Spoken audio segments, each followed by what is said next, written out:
into your blue. Yeah, I keep sinking into your blue, into your blue.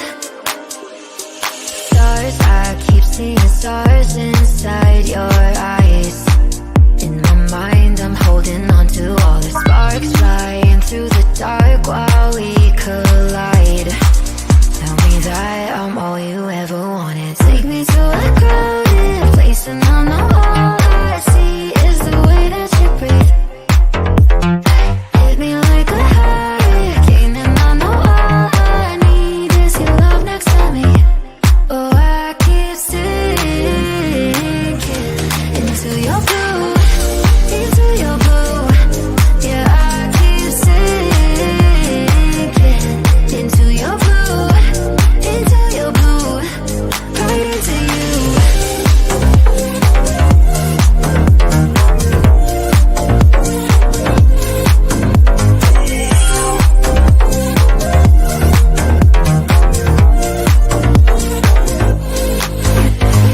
Underwater, I'm under, but I'm high. I can't let go of the way you love me better. Thought I could never touch the sky, but you got me holding heaven. Take me to a crowded place, and I know all I see is the way that you breathe. Hit me like a hurricane, and I know all I need is your love next to me. Oh, I keep sinking into your blue, into your blue. Yeah, I keep sinking into your blue, into your blue, right into you.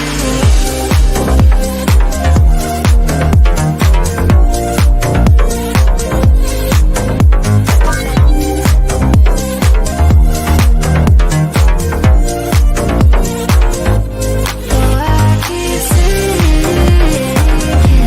into your blue, into your blue. Yeah, I keep sinking into your blue, into your blue, right into you.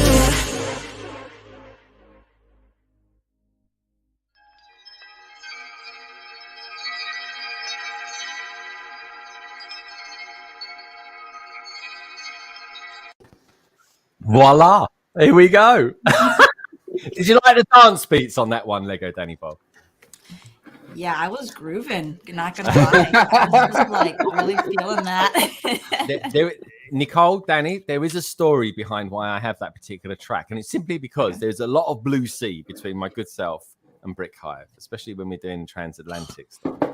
So that's why I use it. I love the track as well. I think it's quite poppy. I think it would do quite well in the shots. But yeah, I'm all heart. That's me all over, you know. So anyway, folks, you might notice we picked up a couple of extra people. Don't worry though, Tech and Craig will be back. But we got the beautiful LegoDANIbob and the wonderful Nicole, aka Lady McBrick, as well as of course being it's kind of like a transatlantic special. This is myself and Brick Hive celebrating 3 years on the tubes. How crazy is that? 3 years on the tubes. It is honestly amazing. You crazy girl. 3 years. I mean, my word. But yeah, what can I say? 3 years, and it's been amazing. It really is. It's been hard work, folks. I'm not going to deny that. But you lovely lot out there, absolutely make it worth it. Now, let's say hello to a few peeps. We've got some other people out there as well, which is lovely to see. As always, we've got Mayo as well. Did somebody say Mayo? Good to see you, Mayo. Thanks for being here. We've got Cat Colors as well in there. Now, in case anyone doesn't know who Cat Colors is, she's actually she's kind of like the most famous person, I think, in the community. Certainly someone who's famous in my chat streams that no one's, well, not necessarily, I wouldn't say no one's heard of, but we have heard of her. And what she is, what Cat actually does that we all know of, is that she is actually a writer for Blocks magazine. So it's great to have her out there, keeping an eye on us. Like she always does, which is always nice to see. So anyway, Kat, lovely to have you here. It really is. We've got Minifig Who, Gaz. I might be meeting Gaz this week. I'm off across the country for a few days, and with a bit of luck, me and Gaz might be meeting up, aka the Minifig Who, on Monday, which is kind of exciting. We've got Brent's Bricks out there as well. He's saying, hell there. Hello there. Good to see you, dude. Great. Nice to have you come over the Atlantic as well to spend some time with us. Journal of the Scots. Hello, LBB peeps. Good to see you, dude. I know you said too many B's there. LBB. We've got big Nate Bricks out there as well. Good to see you as well, dude. Love your sig fig. I really do. I think that's your sig fig. Maybe it's you're just your avatar. I'm not sure. And we've got LegoDANIbob giving it. What's up, dudes? And I will say this. I want to give a shout out as well to Darth Hive for a magnificent stop motion this week, my friend. I had the privilege of being in amongst one of the people moving in to get rid of some of the Death Troopers, who no one seems to be interested in helping you with that, by the way. Well, I might have I was gonna say I might have a recruit for that. Oh, really? So a certain German, is it? Yeah. Also, Raptus was telling me too. He's like, "Hey, I can get rid of that Death Trooper." I was like, "It's not." I was like, I told him I was like, "It's more of a joke kind of thing than anything." I was like, "But trust me." Originally, actually, and I have to wait and see for what. But so Ninja was actually originally going to kind of help me with that. So Ninja's and I are kind of collaborating. He's slowly working on like an introduction song for my Sig Fig series. Oh, and wicked. and that song, he kind of is supposed to maybe mention something about like helping me take out our Death Trooper, but we'll see what happens. Obviously, I've got a couple of people that can do it. Love the cup, by the way. I got this at a brick festival a couple of months ago, and a Mega Man's out there. So a Mega Man, look at that. I'm drinking from the Mega Man. Love it. Love a bit of Lego merch. Not that that's quite official, but anyway, what can I say, folks? It's classic space, or as they used to call it back in the 70s, space. Yeah, right. But they did. We didn't know it was going to be a classic then. That would be fortuitous, to say the least. So anyway, Minifig who say 3 years, you get less for shoplifting. What do you mean, shoplifting Lego? What can I say? Maya Hosco saying, "Hey, Mother Brick." We've got Mother Brick out there as well, which is always lovely. We've got Mitty Bricks as well. Saying, "Evening all." I suppose it is, 5 o'clock on a Saturday. It's crazy. Minifig who says, "Rebuilding the Silent Mary." And I have a 1x1 slope that I can't find where it goes. There are 52 in this set, so I'm scouting the manual. Oh, dude, I hate it when I have to do that. Congratulations on LBB and Hive for 3 years. Thank you. Thank you. It means a lot to us. It really does. Brickstage saying, "Not even I would try and get rid of a Death Trooper." Yeah, I love the Death Troopers. My favourite Stormies they are. Just out of curiosity, let's ask the panel, shall we? LegoDANIbob, who is your favourite Stormtrooper? If you could be a Stormtrooper, or which ones do you admire the most? Something about Purge Troopers just seems kind of cool. That's like super dark of me to say that, but if we're going with Stormtroopers, otherwise I'd go with Clone Troopers. I tend to like them a bit more. Clone Troopers, okay. Oh, the Clone Troopers are kind of nice. A Mega Man saying, "Loving the cup." Thank you, dude. I thought you might.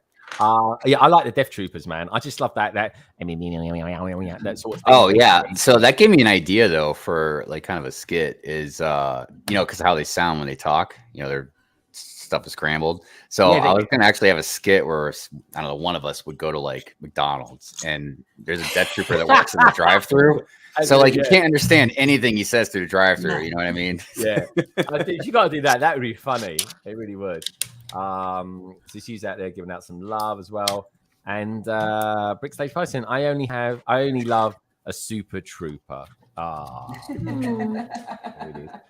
have Brickstage Pass. We'll be back in with us soon, as well as Tech will too.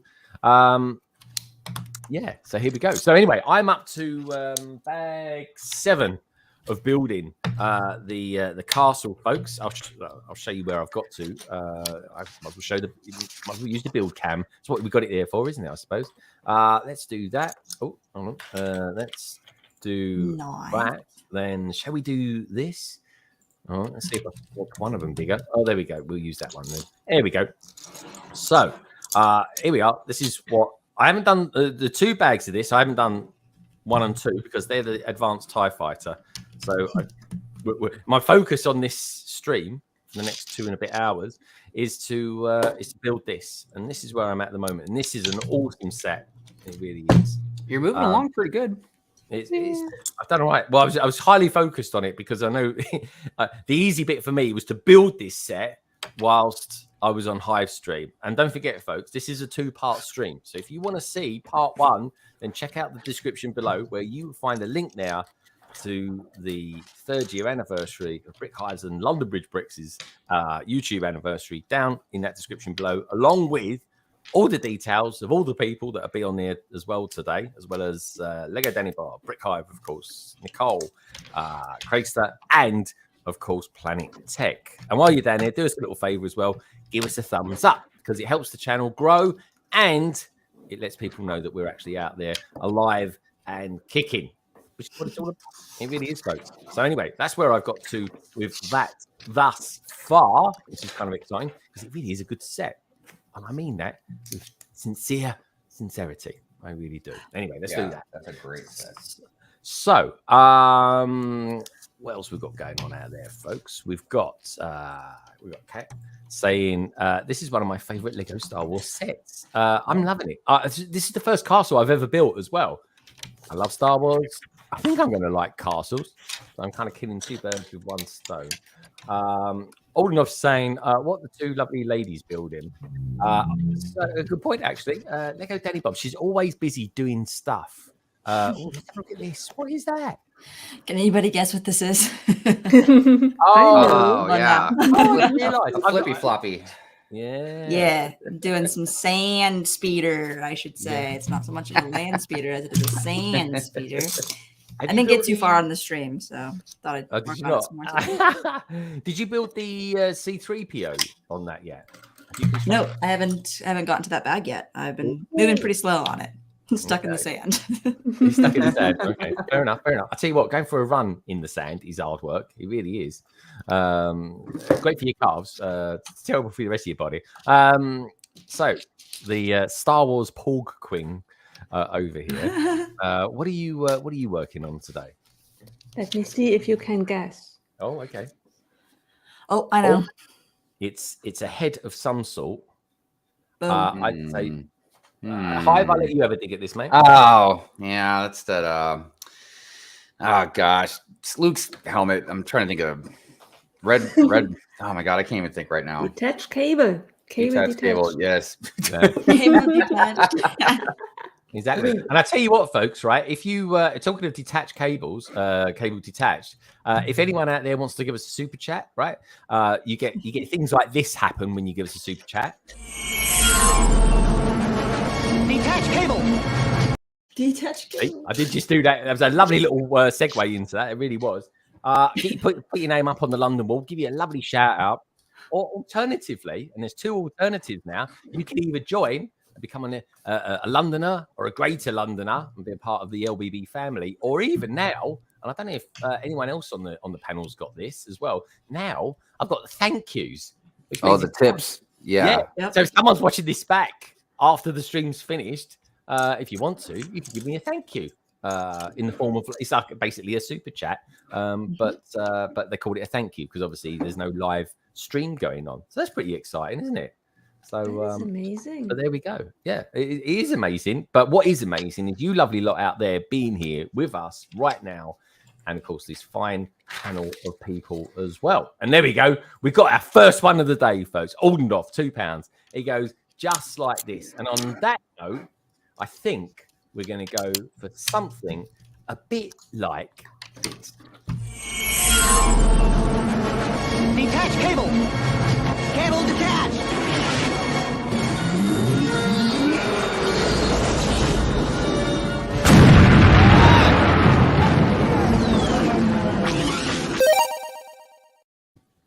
So, Aldenough, thank you so much for that. And it also gives me a quick moment to have a bite of a piece of chocolate as well, which is always good. I love that. Honestly, folks, use your time well when you're live streaming. You really do have to. But anyway, while you're out there, do us a favor, use the force, folks, and smash that like button. You know what I mean? It is the way it is. But Aldendorf, as always, thank you so much for that, my friend. I really do appreciate that. Mayo is saying, I'll be back a little while. Be right back. Good stuff. Brent Spix is out there saying, what's up, Coconut? We love a bit of Coconut. What's up, brother? Check him out, folks. He's one man who does some seriously good looking. Yeah, man. Coconut, he ain't playing when it comes to mocks, dude. Indeed. He's a top dude. He really is. London Bridge Bricks, maybe my sig fig staff. His life kicked the Death Trooper out by scaring him. He might do. You never know. But yeah, I suppose old enough. He might be on there one day. Because I think Old enough is a member of your channel as well, isn't he? Yeah, I believe so. Because I was just telling him in the last stream too about when he wants to join up on one of the streams to let me know. I'd love to have him on. Indeed. It was great having Barry on the other day, man. I told Barry, I was like, yeah, anytime you want to come back on, man, you always got a seat. Well, Barry's I think Barry's got some sort of he's got quite a bit of spare time. So yeah, I mean it's great. For people that have spare time and stuff like that on their side and stuff like that, and you don't have to get up necessarily too early the next day. Barry's really he's quite new to the Lego community, but he's learning so much as well at the moment. But his focus is very much on sort of vintage Lego and Lego Castle and stuff like that. But he's a great guy, folks. Do check him out. Yeah, whenever I have a castle theme, he's going to be definitely one of the first people I ask also about coming on the panel. Oh yeah, definitely, man. That's curious actually. So Nicole, do you think you'll get this castle when it comes out? I'm not really sure. There are so many sets. It depends on its final look, how big it is. Because I definitely want the Sanctum Sanctorum. Oh, Is that set. So I will have to see if I can find a place for it, and if it's really as nice as I hope. Yeah, good point. Actually, do we know which one might be coming out before the other? Do we know which one comes out first, Nicole? Not really. At least I don't know. What about you, DANIbob? Yeah. What do you reckon? Which castle are we talking about here? This is the expensive one that's coming out later on this year. I think celebrating the 90 years or something like that. Oh, yeah, I have no idea when that comes out. Yeah, it's going to be scary. It's going to be a bad month for the wallet. That will be that one. I know that for a fact. Yeah. What about you, Hive? You interested in that castle? No. I mean, no, I don't mean it like that. I just mean like, look, it gets to the point where some stuff, man, I just got to put blinders on, dude. I can't, like I was saying earlier, man, I really do want to get into the castle game because I do love castles. I've always loved castles. It's just another thing I just can't get into right now. I just don't have the money for it, man.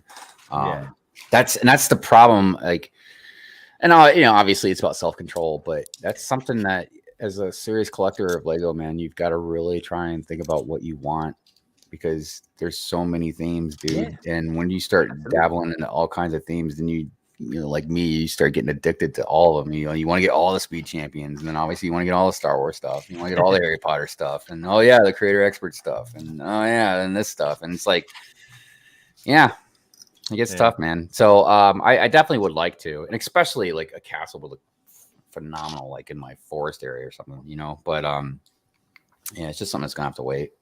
Oh yeah, no, it is. That's true. okay. It's not going to go anywhere soon anyway. So it's. And I mean, and the thing that ultimately, like, and if I don't get it, like, then I don't get it. You know what I mean? Like, it's not like I'm not getting other stuff. You know what I mean? It's just you can't. Sometimes myself, I'm sure other people, like, you just gotta like step back and be like, okay, look, I can't have everything. Like, I can't have it all, man. It's just not gonna happen. It just hurts sometimes, because, like, for instance, like with that Republic fighter tank, dude, I don't want that tank at all. I don't care if I get, and I don't want to buy another set and make it better. I don't want to modify it. I don't want the tank, but I do want those minifigs. Yeah, but it's about like, am I going to justify spending, the price to just get the minifigs, So no, that's fair enough, man. That's fair enough, and you'll be able to get them like minifigs loose. So I wouldn't stress over that too much. We've got Ian Brickbod saying, "Evening all, can't stay as I have to look at the girls, but wanted to say happy anniversary." Cheers, dude. Thank you, thank you so much. Kat is saying that she wants the up and coming baby Groot as well. Yeah, I'm curious. I got to show that to Mrs. Hive and see what she thinks. I do say she that. loves Baby Groot. You know what I mean? But I'm curious as if she's gonna, because she would be looking at it from a non-Lego buyer perspective. You know what I mean? So it's like the perfect person to ask, because a lot of us, even if we don't think we do, sometimes we have biased opinions, man. You know what I mean? We don't want to, you know. So I don't know. For her though, it'd be great because she could be like, "Wow, that's jarring looking," like, you know, or "Oh my god, so cute." Yeah, that is. I mean, it is. I think Lego done a great job of it. It doesn't go with anything that I collect or anything like that. So, I mean, don't get me wrong. If you collect like the Marvel stuff, dude, like that Baby Groot would probably look perfect, like next to the Thor's hammer or the Infinity Gauntlet. It's kind of like about that size, you know what I mean? So it would probably look really good. You know, it's just, again, was it like $60 or something? Yeah, I think it's 50. Oh, that's not bad. No. That? We have a guest. This is so weird. I have like, you gave me these Oh yeah. So I keep seeing like stuff I don't normally see, dude. So basically, folks, I've given Hive for this because I'm actually on call this week, so I could potentially get a call from Asia, America, anywhere in Europe, you name it. But anyway, touch wood, it doesn't happen. If it does, I've given. Usually, if I touch wood, it's happening, dude. Yeah, I've given Darth Hive the keys to the kingdom. I really have. But Hive, did you want me to let him in, or I'm not trying to take over the stream too? But I don't want to leave him backstage. You're gonna have to do an introduction for him though. So give us a Brick Hive introduction. All right. So what can I say about this guy? He likes Star Wars. He's got a short name, and he's going to Chicago, and I'm not. Let's everybody welcome Tech. Hi, Tech. It was a bit limp, but it was all right. I'm sorry. I should have given you a much better intro. Man. Look, I'm not good at the intros like Greg is, man. Usually, I just start the stream off like, "Hey, we're all here." We are indeed, and all the better for it. But yeah, but the cool thing is, Hive, is that now you get to see what Doc would see if you gave him the rights to. Yeah. Like that. So it's pretty good. Just don't touch that end broadcast button, whatever you do. Don't even look at it. But yeah, I'll be a-okay. So Tech, Mr. Tech. Let me stick myself over there. I look like I've lost my head. I'll pop you over there. You two can Star Wars geek out together if you like. Your Star Wars cats. So how's the Mandalorian helmet coming along? Oh, it's looking good. Looking really good. Nice. Oh, that's great. Like I said, the visor still kind of bugs me, but for the most part, it's not. It's fine. It's fine. dude, I feel like it's like that meme where the dog is like sitting in the room with it's on fire, and he's like, everything's fine. It's fine. It's not my favorite. It's not the worst. I think it captures it fine. But like I said, the whole Vaders situation with this one versus the Boba one does still doesn't sit quite right with me. But it's fine. I'd also liked it, like everyone. I'd liked it to have been like the metallic silver, but that's obviously asking too much, isn't it? Yeah. They put some in there, haven't they? But it looks all right, though. It looks all right. Like I said, fine. I think it's the one word review there. What's your favourite one out of all of them? I know we mentioned it a little bit earlier on, but I think you said it was the Scout Trooper. Hive said he likes the TIE Fighter pilot. Nicole, have you built any of these Star Wars helmets? I believe all of them. Oh, well, there we go. So what's your favourite then? You'd be the perfect person to ask. My very first one, the TIE Fighter. Because when they came out, I really believed they are not mine. And then I went to the store, saw it, thought, why not give it a shot? Started with the TIE Fighter, and I just love them. The only thing that I'm not so fond of is Venom. And we've gone for them once as well. Yeah. Well, and that's the whole thing. And, I was being petty about it and obviously just kind of joking around. But that was the whole thing, is like some of them aren't helmets. Yeah, they're faces. Yeah. But no, I guess you could just kind of lump them in together like that. They are a great theme. I really wish they'd make weapons. And look, I know what everybody's gonna think, but like it's Star Wars weapons, so they, you know, it's not like the same as, you know, like according to them. So they can make lightsabers more. They can make like Solo's, you know, blaster. Yeah, man. You know, there is a lot of cool stuff they could do with that, and I feel like those things would sell like hotcakes, man. Yeah, yeah. I agree, and I want to know exactly what everyone out there thinks is their favorite helmet, because we've got a lot of helmets out there at the moment, folks. I'm curious, actually. I don't want to give anything away, but I know a certain person on the panel, Tech, actually has some custom MOX weapons from Star Wars, but I'm not going to say what, because I don't know if you've actually ever built it yet, Tech. Or I've not built it yet. I have said what it is in a video, so yeah, I bought the I haven't actually built it yet. Still, I need to review it because I want to do like a time lapse build of it and stuff. But yeah, I bought the Demon Hunter Bricks Darksaber. Nice. Okay. Yeah, it looks really nice, and we saw it actually in person when we were at the show that I bought it from. So yeah, I've held one and it feels great. So yeah, looking forward to seeing what it's like the build experience wise. I did actually buy. So Brick Vault were doing their annual 20% off, I think, instructions. May 4th. Yeah, May 4th. I already have the double-edged Darth Maul instructions and the Kylo Ren lightsaber hilt instructions. But I did buy the Darth Maul Rebels one with the like arc piece on top. So yeah, hopefully I'll build those in the next few months or so. Sweet. Oh, nice. Yeah. And if anyone's curious as to where Tech got that from, it's from someone called Demon Hunter. Do check him out, folks. Yeah, he makes some really good stuff, man. Yeah, and that was the one I built the Luke Skywalker lightsaber from. Really good stuff. I'm pretty happy because I have 3 lightsabers now, man. Because I bought one from Bricks in Lithuania, and that was Qui-Gon Jinn's lightsaber. So I got Qui-Gon's, I got Luke's, and now I got Yoda's too. So. Yeah, I know one thing, that Yoda's one selling for quite high prices at the moment, that's for sure. But I guess that's been driven by the AT-AT one that came out. So, you know, that's quite cool. It's a theme I've not got into yet, I'm glad to say. We've got BFAB out there as well. Good to see you, BFAB. Hope you're having a top day, man. BFAB. Brent Brick says, I don't do the gym enough to be a Chad. I think I'm going to start. I'm going to rejoin a gym. I think I am. I want to get to. Oh, there we go. Brickstage Pass has put the link to their website out there. Brickstage Pass. We've got Hey General Scott. So yeah, BFAB returning the love to the chat. And don't forget, folks, if you just tuned in, do us a favor, give us a thumbs up and all that jazz. And anyone who's out there in the panel at the moment, check out all their details down in the description below. Seeing as this was a Star Wars endeavor, I put you down as Planet Tech on this one, Tech.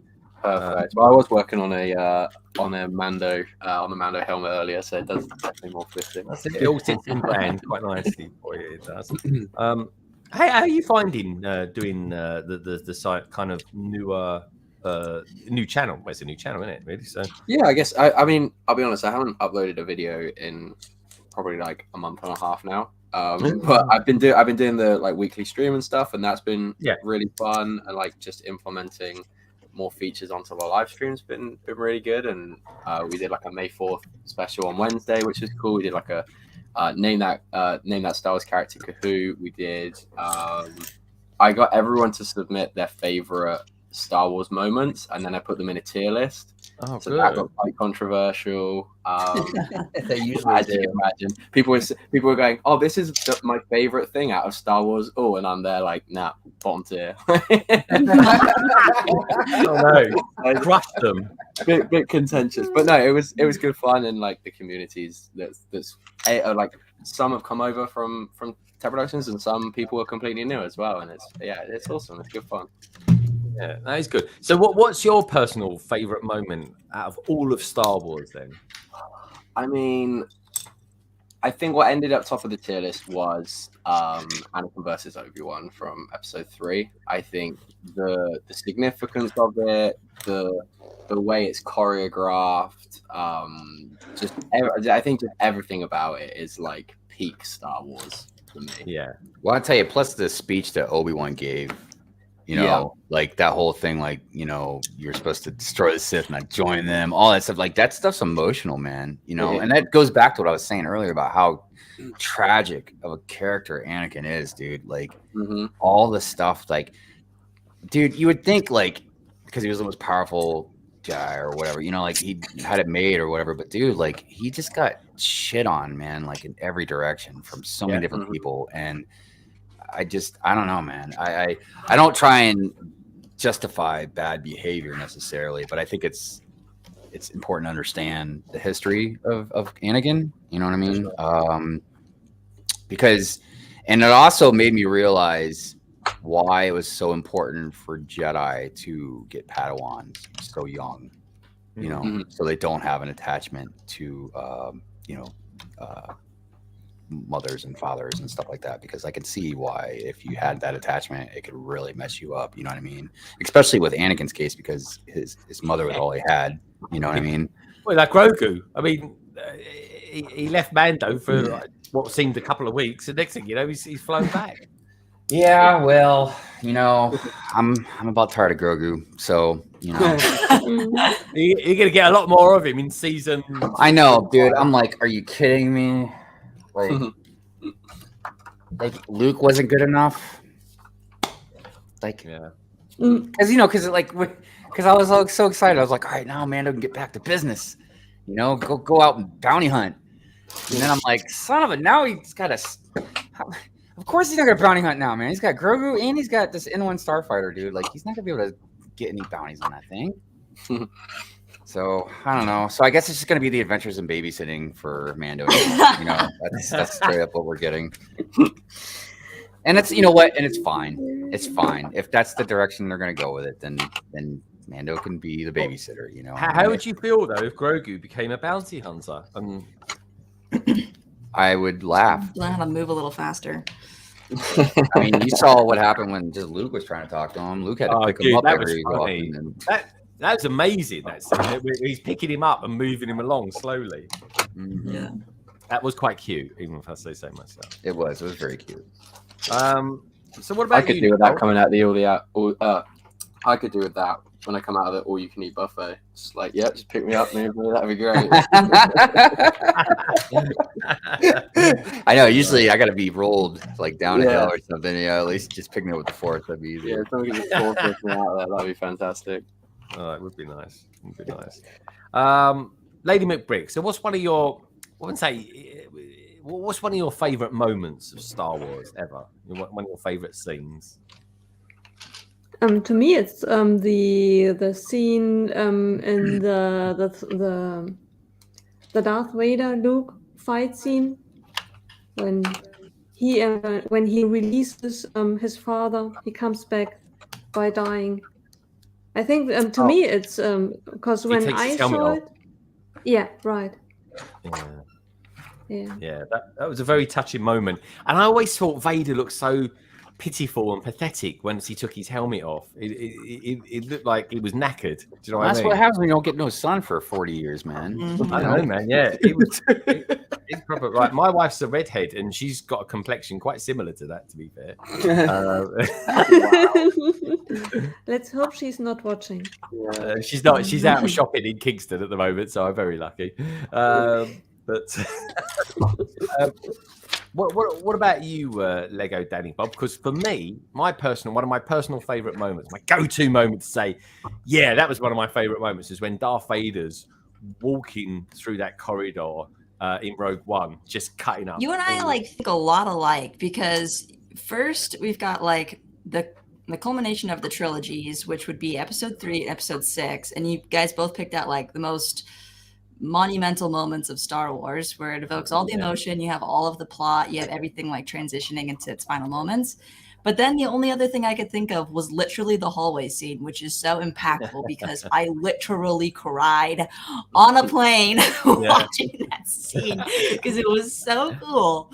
So yeah, Greg, you kind of nailed it on the head. So I love it. I love that scene. I literally was cheering in the cinema at that, and I was like, hold on a minute, I'm cheering the bad guys here. But a little bit, a little bit. But it was so cool because then you realize how important those freaking plans were.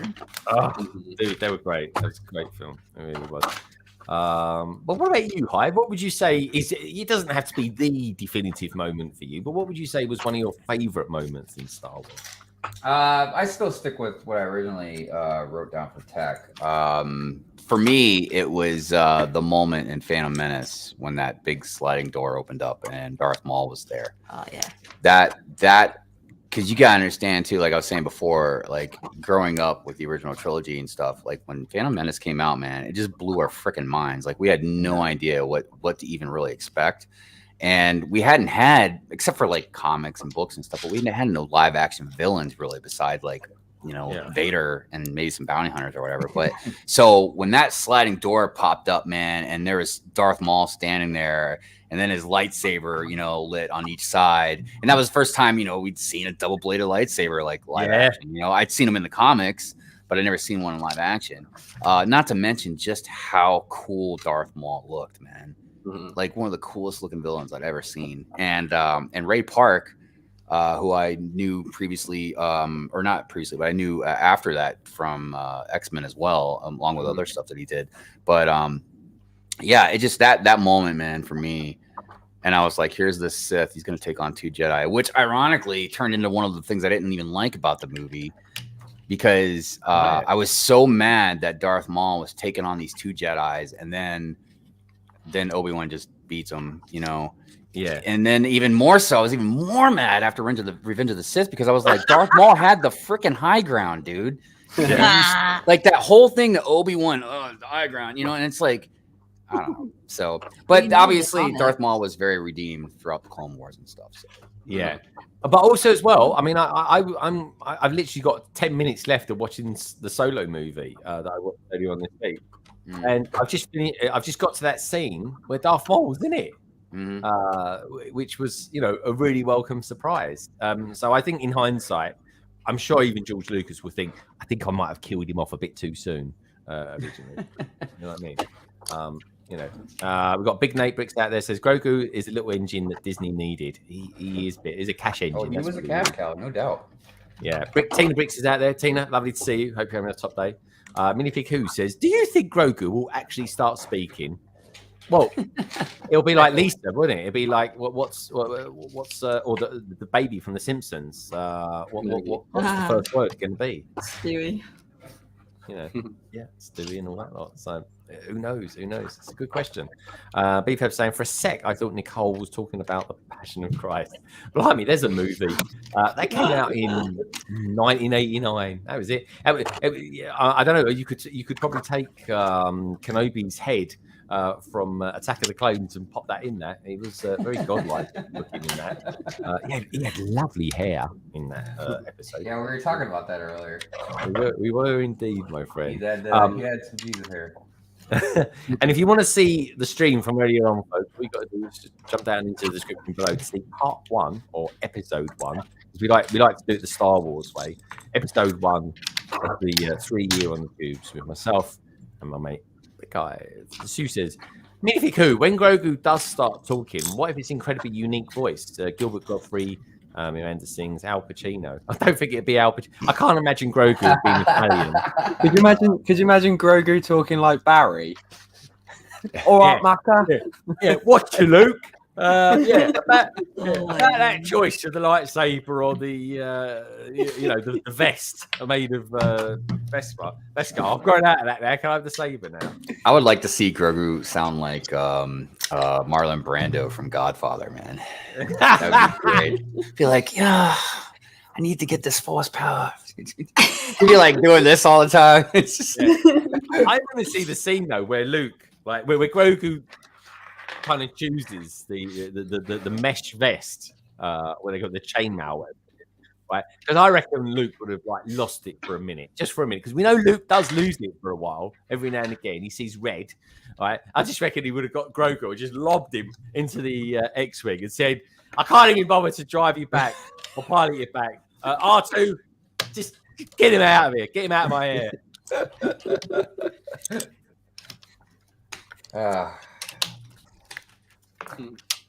It was good fun anyway. I mean, it was kind of odd, that whole decision too. You know, I mean, I guess maybe not. I don't, because you think like, you know, Gideon and them are trying to hunt Grogu down and everything. So you'd think like he'd still have people hunting him down. And Luke's just like, R2, hold it down. Don't let nothing happen to him, R2. Yeah. You know, it had the Child Protection Agency after him. I don't even get that. Yeah. But yeah, do we know when the next season of Mando comes out?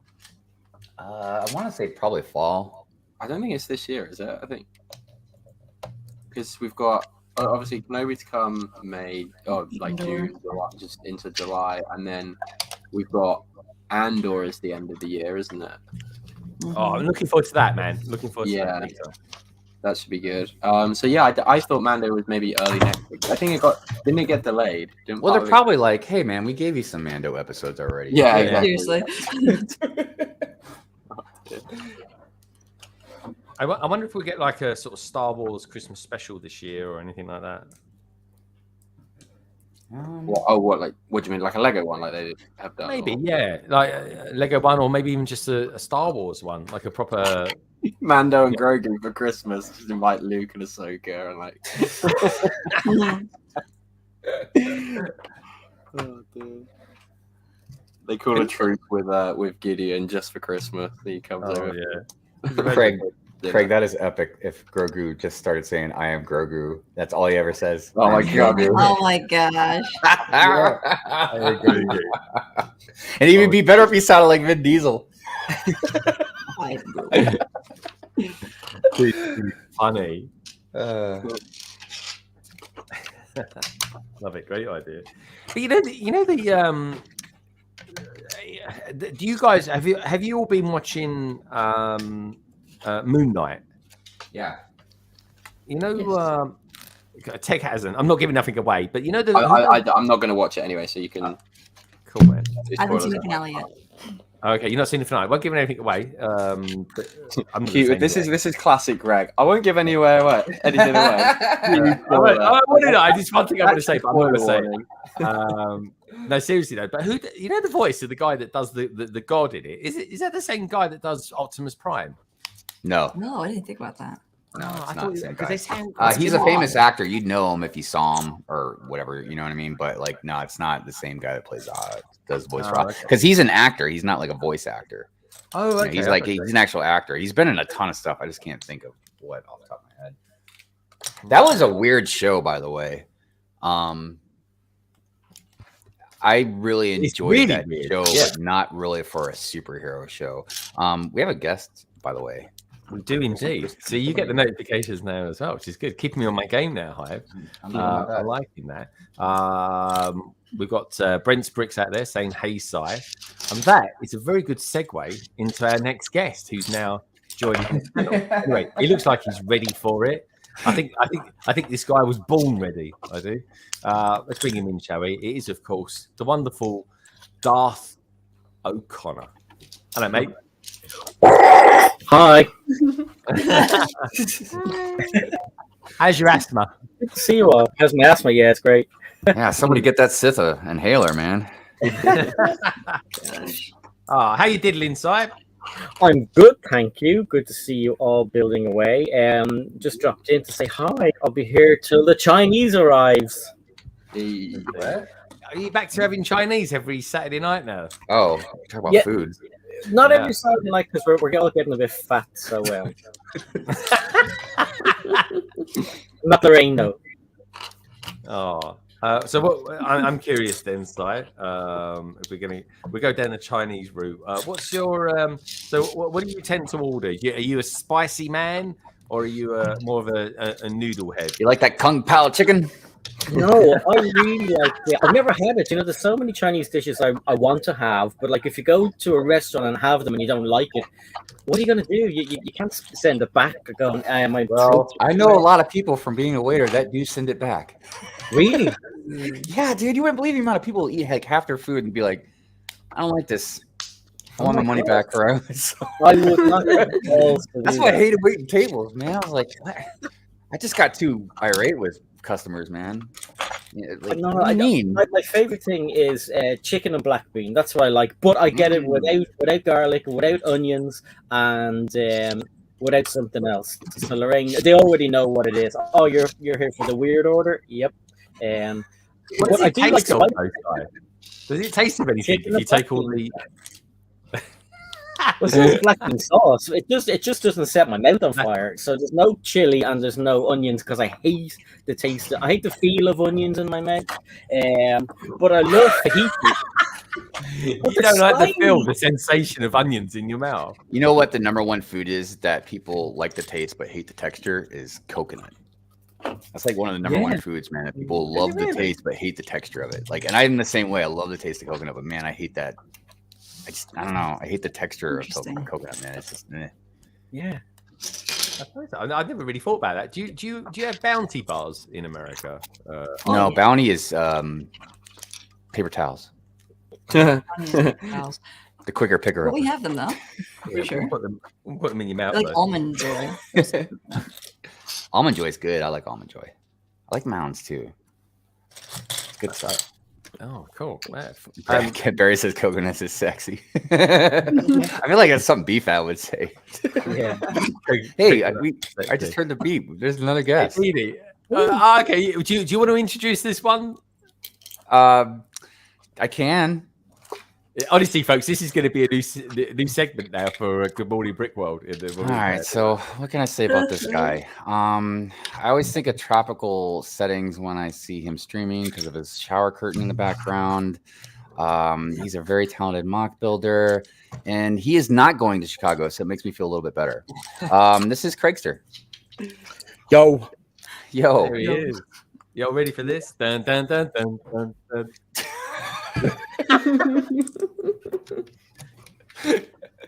How the devil are you? Yeah, we're good, man. We're good. Yeah. Sorry for your lame introduction, Craigster. I'm horrible at introductions. Yeah, don't give up your day job, mate. Even I did it better when I was covering. He's loving it. He's loving it. So as your what are you building now, Crazy? Are you chilling, or are you building more mock castle stuff? Yeah, I'm still stuck on this castle. What part of it are you stuck on? Because we got like a mockumentary man on at the moment. I just need to finish the top so that I can move it out of the way and build something else. Okay. Yeah, that's true. That's true. Sometimes, did you get that tech? Or, like, do you ever get like a bit like, oh god, I need to move on and do something else quickly, and then come back to stuff? Or oh yeah, that's literally my cinema in a sentence. What you doing in cinema? I thought you finished it. Yeah, I finished it digitally. I just haven't finished it. Check that out. Yeah. Oh, there you go. Wow. It looks better when you put your mouth on the other side. Oh, wow. Craig, I had no idea, man. It looked that epic, dude. It looks good, doesn't it? Yeah, it does. Good. He won't show us the other side of it, though. He won't show us the other side of it. All right. That's what we want to see. Why do you want to see the other side? I don't understand what you're on about. Because it's the secret side, isn't it? The secret side, the secret sauce. Yeah. Just say, Greg, we'll show you the other side when you show us your backlog. There you go. Yeah. Yeah, there we go. As you can see, it's fairly solid. That should give it away. Yeah, no, dude, that thing is epic looking, man. I love how you got the curve to it and those doors. Yeah, I guess doors isn't the right word. Looks wicked, man. Drawbridge, yeah. Well, it's double skinned, so I've used that technique from the Stranger Things, so that it's got studs on each side. Double skinned, wicked, man. I've never even heard that term before. Yeah. Super mocking. You are. Catcard says, "Oh, I pay monthly on and off, but Netflix have gone down. Yeah, Dom put up their prices again. They're in trouble at the moment, apparently. Yeah, they're messing up, dude. I might give up Netflix for a couple of months and go Paramount Plus. when that comes out, because that's got some We'll get that over amazing here. Star Trek on. We can in June. Oh, in June. Okay, cool. Yeah, 22nd of June, I think it is. Tech. Cool. I need to get it I've because I been- want to see Strange New World, which looks terrific. I've been really kind of wanting to get HBO Max. Yeah, that's Because got some- our main ones that we have is Disney Plus, Netflix, Amazon Prime, and Hulu. That's really the ones that we watch more than anything. And like, I haven't even watched Hulu in a long time. I generally watch Netflix, Disney Plus, and Amazon Prime. But that's because, like on Netflix, some of the main shows. I mean, there's a ton of good stuff on there, but like the ones that I watch almost religiously as soon as they come out, it's like Lock and Key, Umbrella Academy. And then over on like Amazon, you know, it's The Boys. There's actually a few different ones on Amazon that I really like watching. And by the way, if anybody likes The Boys, if you guys haven't seen it, they have like what's it called? The cartoons? Like they got like these short anime. Yeah, Diabolical. Oh my gosh, dude. It is insane. Crazy. Yeah, man. Diabolical. I tell you what was good though. Again, I'm not going to give nothing away because I don't know if Si's seen it. Is the last episode of Picard? That was good. I enjoyed that. I did see it. Did you like it, Si? Yeah, I really loved it. Yeah. Yeah, I think Picard's been really good. But yeah, hopefully not too long now. We'll be able to see Strange New Worlds. What I really hate is that with these weekly releases, I'm not sure if I'm the only one. I do not realize when a season is over, because I watched Moon Knight, watched the episode, loved it, and only last night when we talked about it on, I think, London Calling, and you revealed that was the last episode of the season, I thought, now it makes sense. Now I see it. I wish I had realized it while watching. Oh, so you didn't realize you'd watched the last episode? No. Do you know what gives it away? I don't know what it is in German, but when you click on it, it was said in the season finale. Yeah. maybe just click, but can't read it. It's honestly, we suspect, Tech, that Nicole is actually based in Brentwood, Essex. Yeah. And, well, I will say it was kind of odd that there was only 6 episodes because all the episodes were basically about half an hour long. You know what I mean? Like they weren't like hour-long episodes. So I mean, we got what then 3 hours worth of Moon Knight. Yeah. Like, yeah, I get it. It's longer than a normal movie, but it's supposed to be like a series, man. Like, so I don't know. I don't know if it's meant to be like that on purpose because like I said, I really enjoyed the show, but for all the wrong reasons. You know, I thought it was a great show, but I just thought it was a horrible superhero show. But I did enjoy it thoroughly, man. I just thoroughly enjoyed just the whole storyline to it. Yeah. Oscar Isaac. They're calling them limited series, aren't they? That's how they're defining the fact that it's one-off and 6 episodes. That's it. Well, that's Kenobi. Kenobi's only 6 episodes. Limited series again. So and they're showing 2 together. Well, I mean, why are they doing that? 2 together? If there's only 6. There was about moving it, wasn't it, for that date, and then realizing everybody would be whinging, so they just thought they'd put 2 out. It builds hype as well, doesn't it? Cause... Yeah. They should have done that with Book of Boba Fett, I thought. Here we go. No, Nicole is on to something there. Like, I wish I watched I wish I just watched the last episode of Book of Boba Fett because I definitely wouldn't have felt obligated to go watch the rest of it. Good point.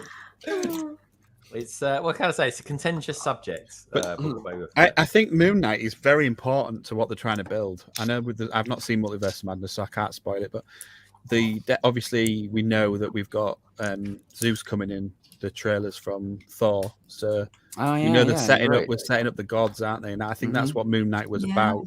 Well, I've heard actually people talking about that, not that exact same thing, but about how like there's gods in Moon Knight. And obviously, we know Gore the God Butcher from Thor coming up. So they're wondering maybe if they might tie in, like maybe he had killed or done something with those gods or something like that. They're all connected, including the Panthorian. Yes.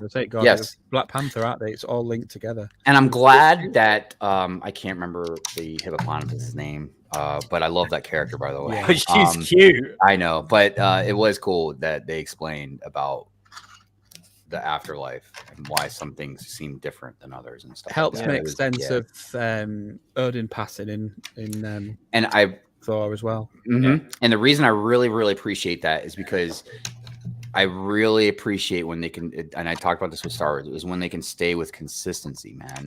Like if you look, if you're gonna take a multi-billion-dollar industry or whatever, you know, and you make this part of a story, you make this character, or whatever, this character arc or whatever, then in another series, you need to stick with that. You know what I mean? Like the director's got to be on the same page, or read the material beforehand or something. You know what I mean?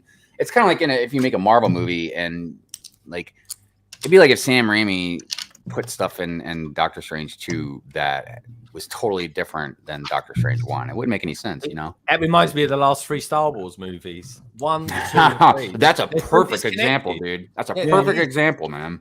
It is. It is. Because Rian Johnson totally just disregarded what JJ did in The Force Awakens. And then JJ basically just said F you to Rian Johnson in The Last Jedi. And it's like, you guys, look, you guys got to put your petty differences aside, man, and think about us.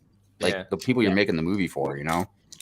Yeah, I agree. It's like that person turned around and said, "Can't we use the hold-all maneuver again?" And I went, "No, it just won't work." And they're like, "Okay." But can you imagine if, like, think about it. This is something I don't understand. If you're Kathleen Kennedy, and Rian Johnson came to you and was like, "Look, I'm gonna kill Snoke off," and why wouldn't she be like, "Okay, so what's the plan then? You know, like who's the bad guy?" Like, do you think Rian Johnson even gave 2 shits, you know, or had any idea what they're gonna do in the next movie?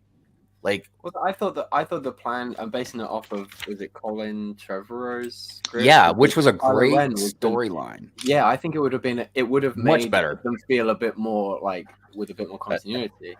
That's where the comic books come in, because they're winning, aren't they, on the fact that they can use that material. Because like we and Greg were saying, we were talking about it. We know that Hulk's gone and he needs replacing. Well, in the Avengers, in the comic books, they did replace him with Hercules. And look what they're doing. They're setting up gods, they're setting up Hercules. Star Wars was the same, where they had all that extra out there content.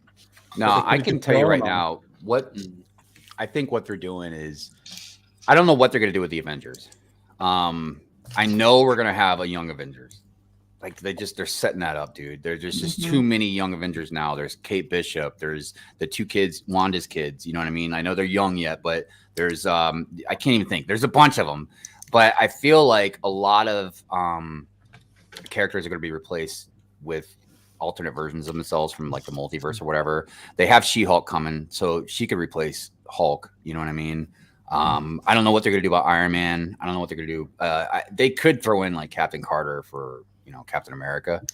I don't know, man. It's really weird, but that's why I think that it was perfect that they did this whole multiverse thing, because now they can put people to replace other characters and it doesn't seem weird, you know, because it's one thing you can have a totally alternate Captain America, you know, even though I think Falcon should just do it. But Captain Carter, she's a fine. No, Captain Carter was awesome, dude.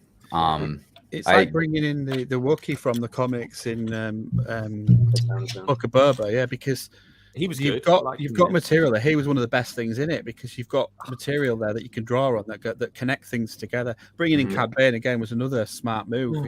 Loved Cad Bane. That's what they needed to do with the sequels as well. They needed to hit up people who'd already written stuff. Like, I love the Children of the Jedi book. They could have easily done stuff like that. Brought in Jaden Solo and all sorts of cool stuff.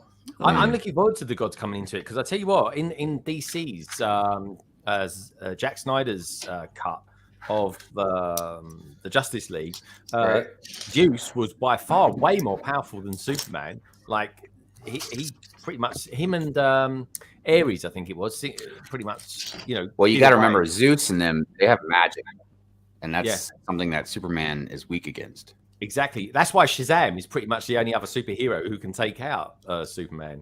It's because him and Wonder Woman were created from magic. Amazons and speaking of Shazam, dude, I gotta tell you, man, something's really bothering me about this whole Shazam stuff coming out with Rock. I really feel like they're gonna try and make Shazam a good guy. No, Shazam is a good guy, but it's Black Adam who's the villain. No, Shazam's good. Oh, yeah, I'm sorry. I meant Black Adam. No, Black Adam is a villain. He's like proper wants to kill Shazam. That's it. End of story. Yeah. I think Black Adam would be good. I think they've got the trailer that I saw. I thought that they've really hit on it. So I'm hoping that they'll do what I think they're going to do, which is no spoilers, but not make him good, basically. Yeah, I don't. I'm tired of villains, man. People trying to make people like villains or sympathize with them. It's like, True that. Ooh, you got a tower. Oh, stained glass window. Oh yeah. Yeah, man. Two Look more at of that. those. Look. That's how you create them, like this. But that stained effect looks wicked. Yeah. In fact, I tell you what, you get. It'll probably look better if I show it on this one. Where are we? Over here. There we go. Mm-hmm. That's a really nice effect. Yeah, it is. Side the black and the red, they look amazing. Amazing, isn't it? Yeah. Favorite. And that's how it comes all together like that. There you go. Excellent. Yeah, man. Wicked stuff. Really is. May I ask you a question? Go for it, Nicole. Anything. With all the universes, Marvel, DC, Star Wars, I saw basically, I guess, all the movies. Try to catch up with the TV shows. How do you keep all the details in mind? Because when I listen to you, it feels to me as if I am in school and didn't do my studying. Like, oh, I should have taken notes. Who, what, when, who said when, what, why? You know what's crazy is that's what I used to say back in school. I'd be like, "How do you guys know all this stuff, man?" Like, I think we've watched the movies over and over and over again, and we could probably recite every line from the movies. Oh wow! Like probably almost literally everybody in this panel could probably literally recite the lines together and for the whole movie. I watched episode 3 today. I watched episode 3 today, and it's just I just really like those movies. The more I see them. Dude, I'll still go back and watch like Rise of Skywalker and stuff, man. Like, it doesn't matter. Like, I'm not watching it for an intellectual movie. You know what I mean? I'm watching it because it's a space adventure, ultimately. And I can sit there and be picky about stuff, but I still like to watch it. Yeah. I still like to watch lightsaber duels. You know what I mean? And I can't help it if the dialogue isn't great or something. But I'm gonna watch them all from start to finish. I started the first one. I think it was May the 3rd, and I'm working my way through them again at a slower rate than I thought I was going to. I missed my chance to say about iconic Star Wars. Give us your one, Craig, sir.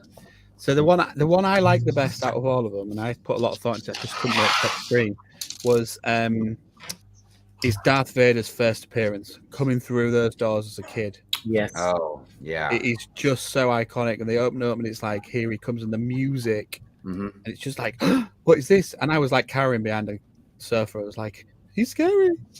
And to add to that, when he picked up that rebel trooper like by the neck and was just holding him up, that was even more of a reinforcement. Because at first, like, he's like, oh man, yeah, he's scary looking, but then like he just picked this dude up, and then you realize how big Darth Vader is as well. Yeah.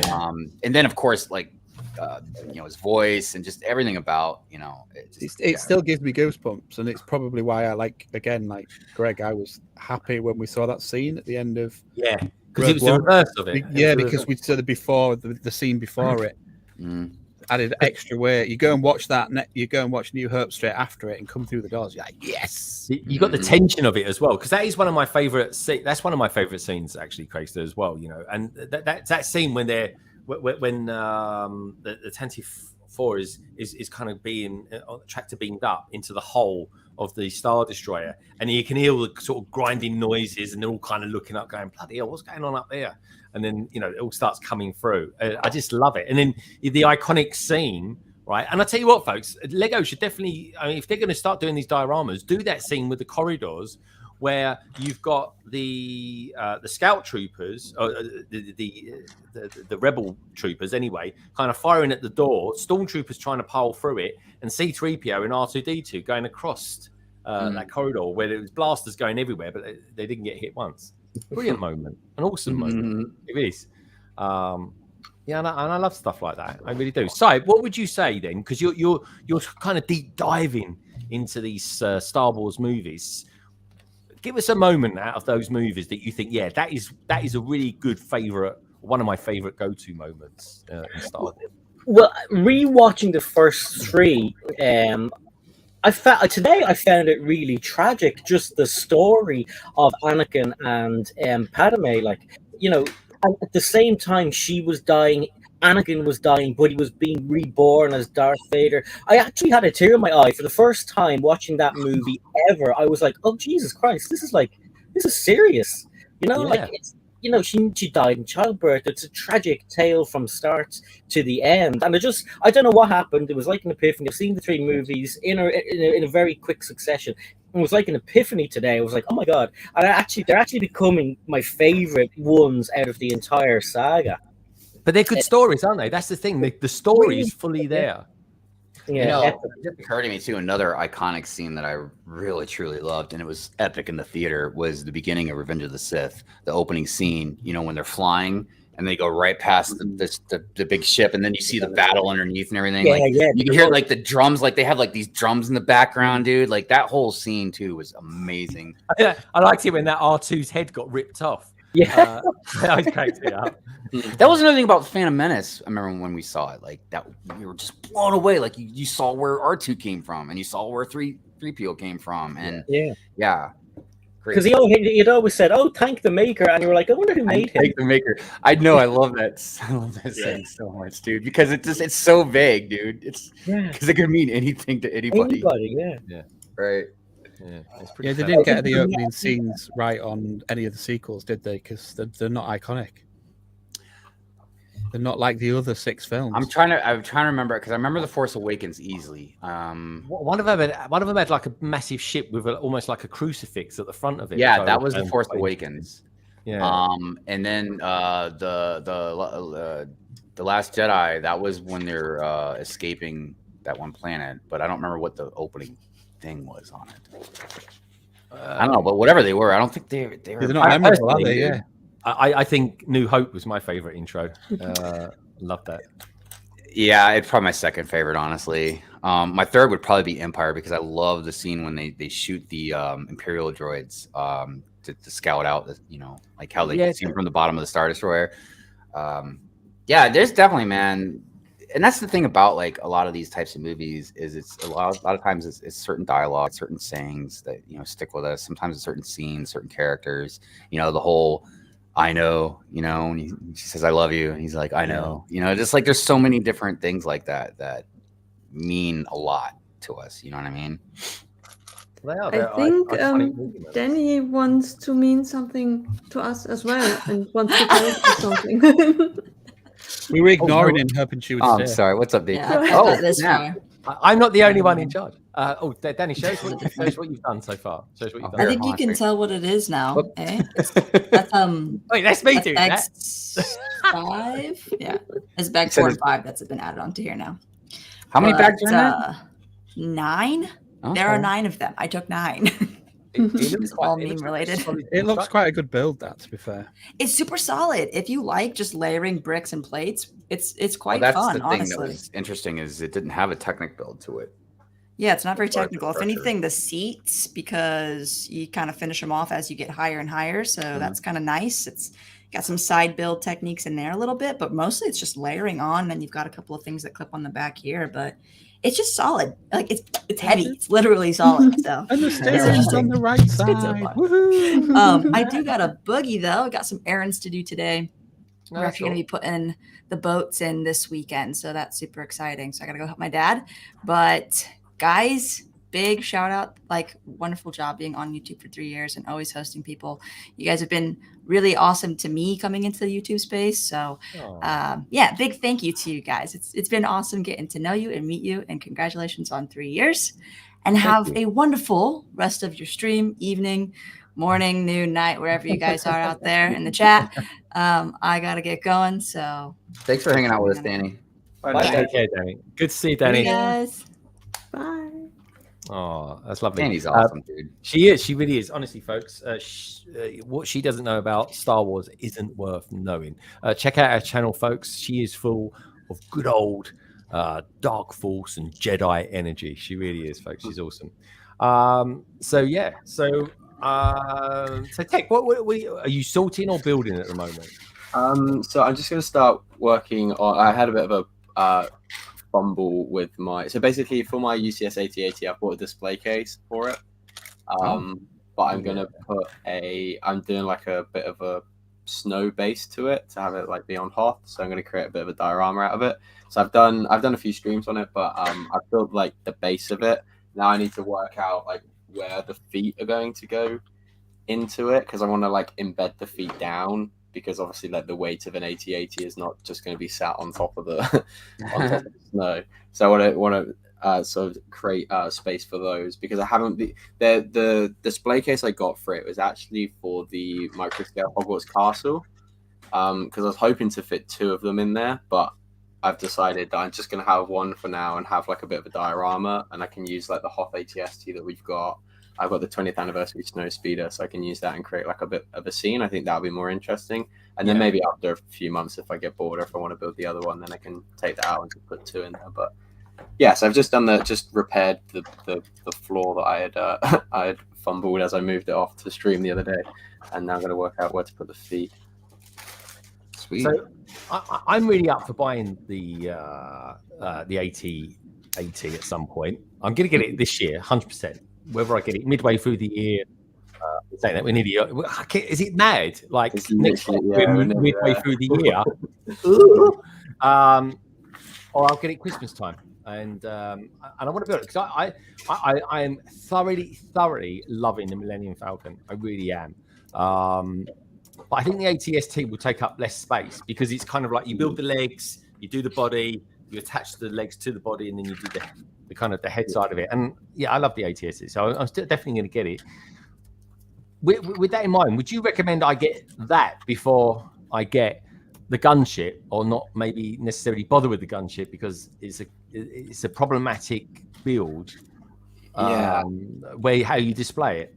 Yeah, I mean I don't have the gunship, so I don't own it, so I can't attest completely. I think that the AT-AT is much more impressive. I think I know this is something that doesn't bother a lot of people, but the fact that the AT-AT is like minifigure scale, like you can put figures around it, and it just shows you how big the thing actually is in universe, which I think is something that I enjoy out of UCS set. Don't get me wrong, the gunship looks incredible. Like it's huge and it looks incredibly accurate for what it's representing. However, like I think we mentioned it earlier a bit, you can't put it sideways on a shelf because of the wingspan. You can't put it like forward facing because it would just fall off the front of the shelf. It's just such a thing to display. Yeah, that thing is only good to display if you have the room to kind of waste.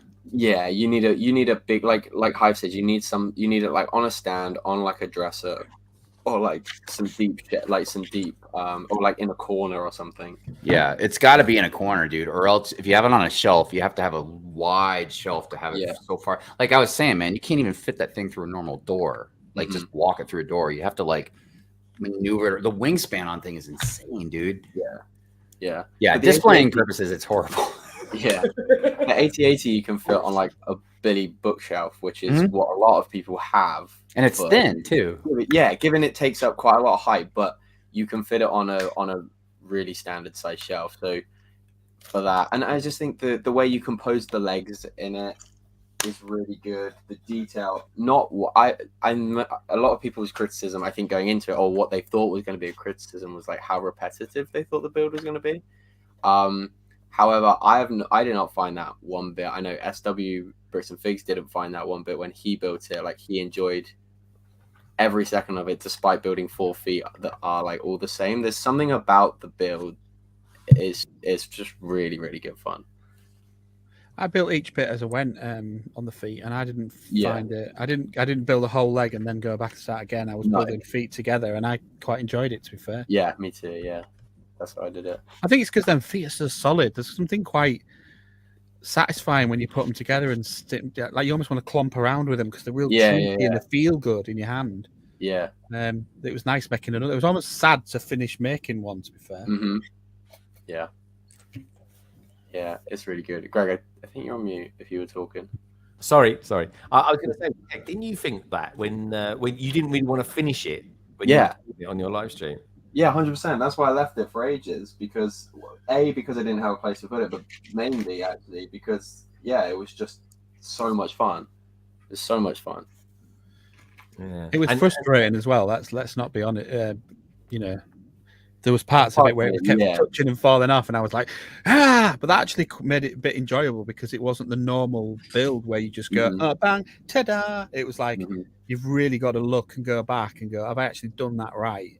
The bit of challenge it gave, I quite enjoyed. Yeah, the way that you would think that the main like body of it would be quite a standard build, but the way they achieve some of the angles of the subframe of that with like ball joints and like just some of it. When you slip them in and clip it on those ends, you're like, and you're like, oh my god! Or you're putting bits on and you're building it, and then it's not until the next box that you're actually attaching something to it. You're thinking, what the hell's that for? Like, have I done that right? And then it comes together, and you're like, oh my god, this is amazing! Like the end, like the way that is designed is just incredible. Yeah. It is so good, and you won't be disappointed at all, Greg, for sure. But I've heard the gunship's really good as well. I know Rich has got it, and he said he really enjoyed building it. Like you say, it is harder to put somewhere, but I suppose if you really want it, you could quite easily make something. Yeah. I don't know. It's a difficult one because I think if I was really after, I mean, you haven't got the Star Destroyer. Everyone raves about that, and that's going, isn't it? So I'd be pushed to go Star Destroyer, then gunship, then AT-AT, but that's a lot of money. Yeah, that is a lot of money. Yeah, but Star Destroyer's gone drop below 500 recently, which is decent. The Star Destroyer did. I know Victoria Fisher picked up the Star Destroyer for something like 497 or something like that. Wow, yeah, that's good. For 491. I saw. So, yeah, I've just got nowhere to put it, and I couldn't make anywhere to put it. But I would love to build one. Yeah. But that's in the future, folks. We might be able to do that because Lego are looking into, and I keep seeing this story pop up every now and again. They are looking into renting out Lego sets, so you will get that experience of building it. Yeah.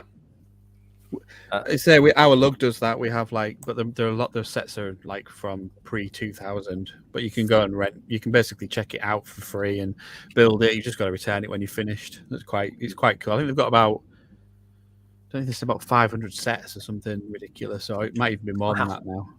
That's impressive. Who checks afterwards, before the next guy gets it?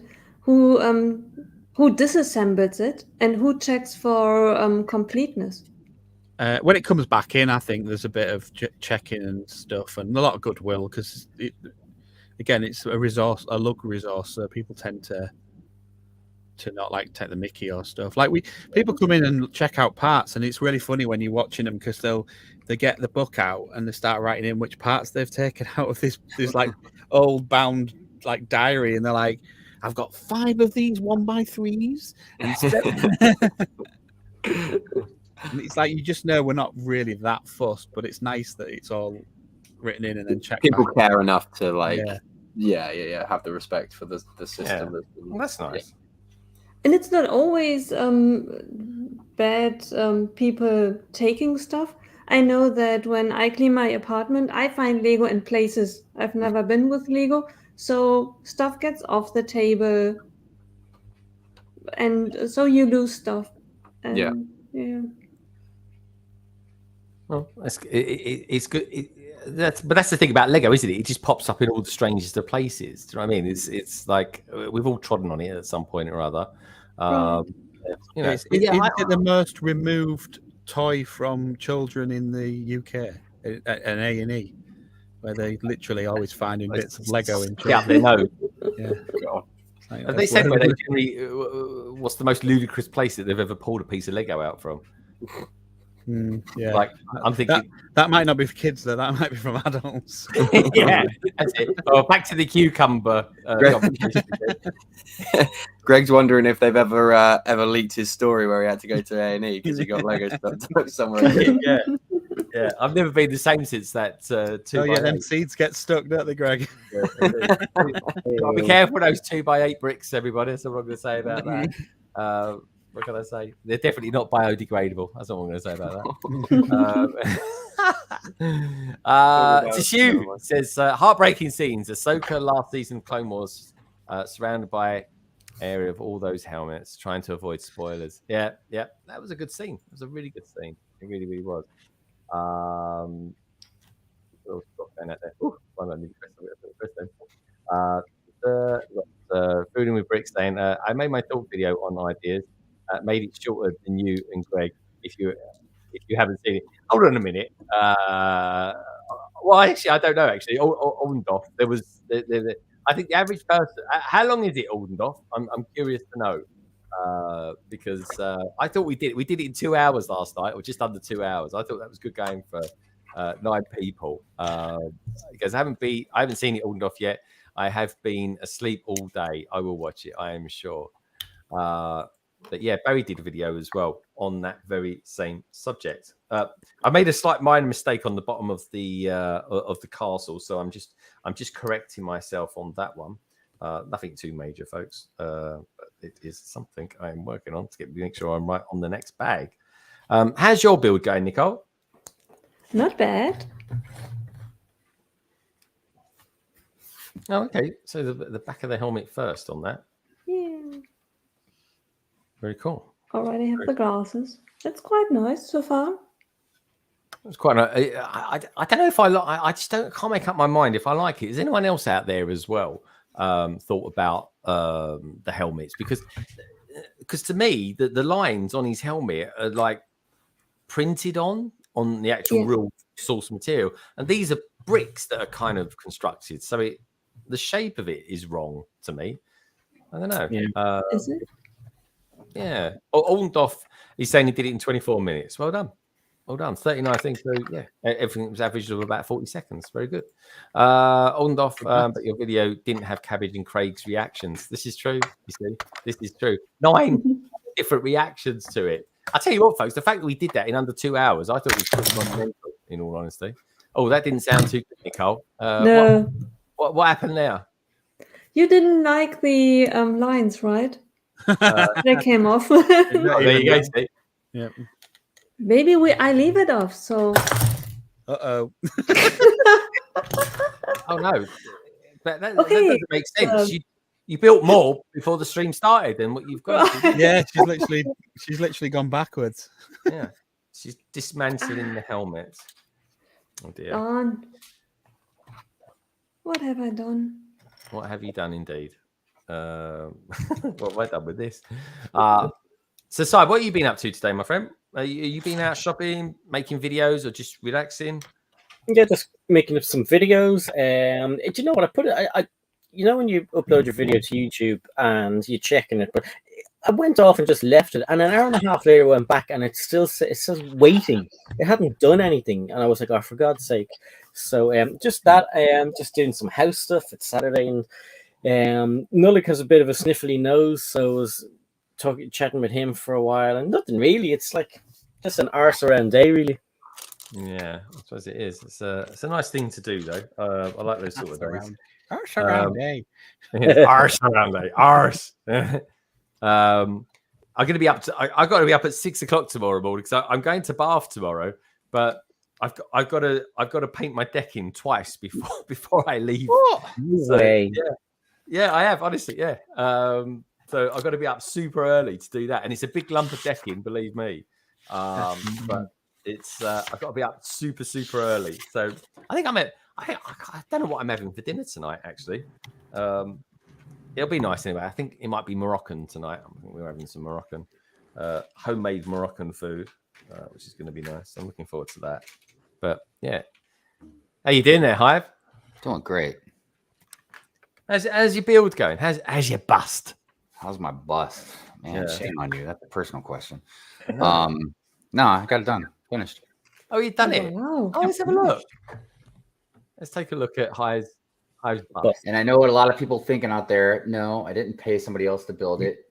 You know, I built it myself. It's so dark. It's like I'm trying to show some like lines on this thing, but it's so dark, man.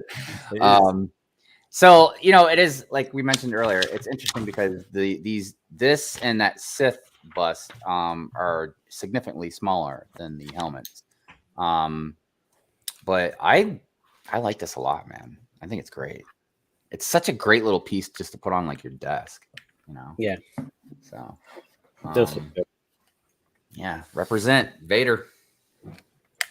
Right. Okay, dude. You can look after the chat then. Are you going to build anything else, Hive? Because you got you still got an hour and a half to kill.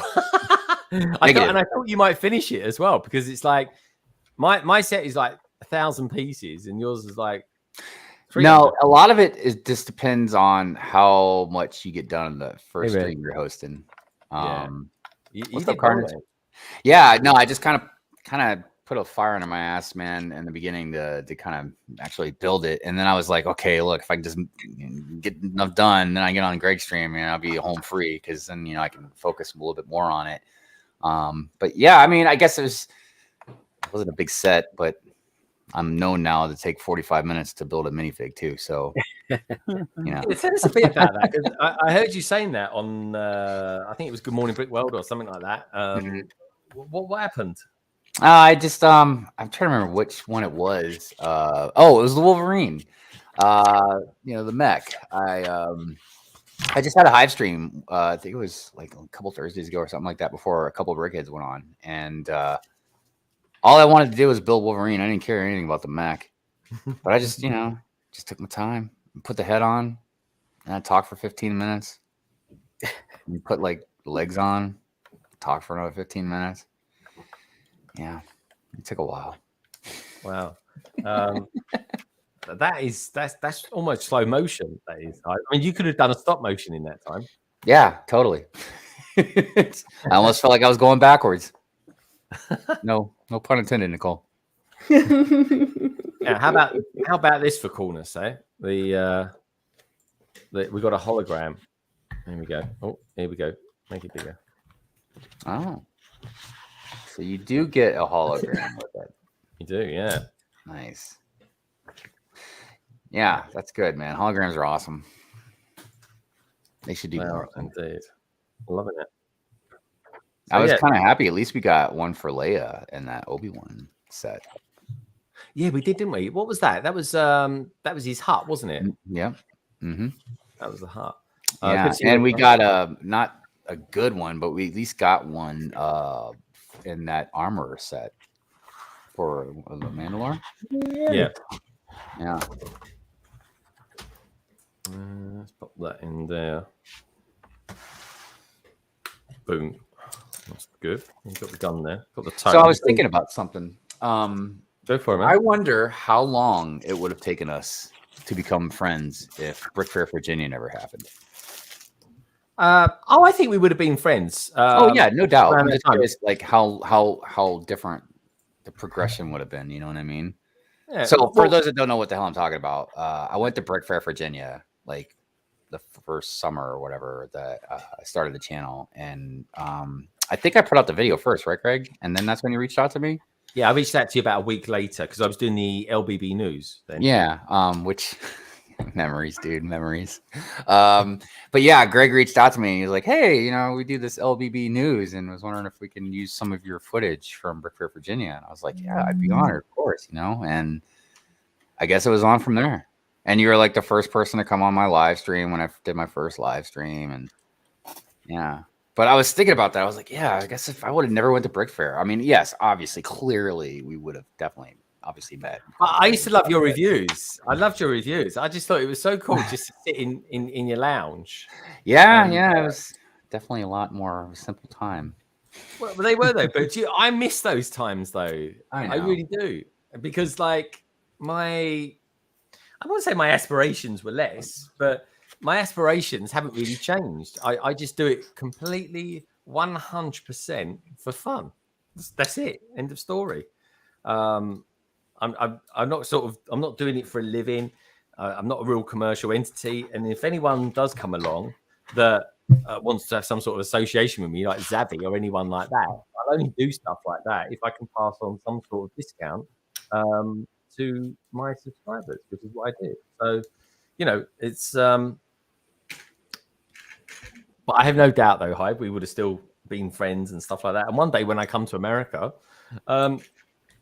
we will sure as hell meet up as well. Yes, definitely, man. Most definitely. As Brad Pitt says in his aftershave advert, it is inevitable. So, yeah.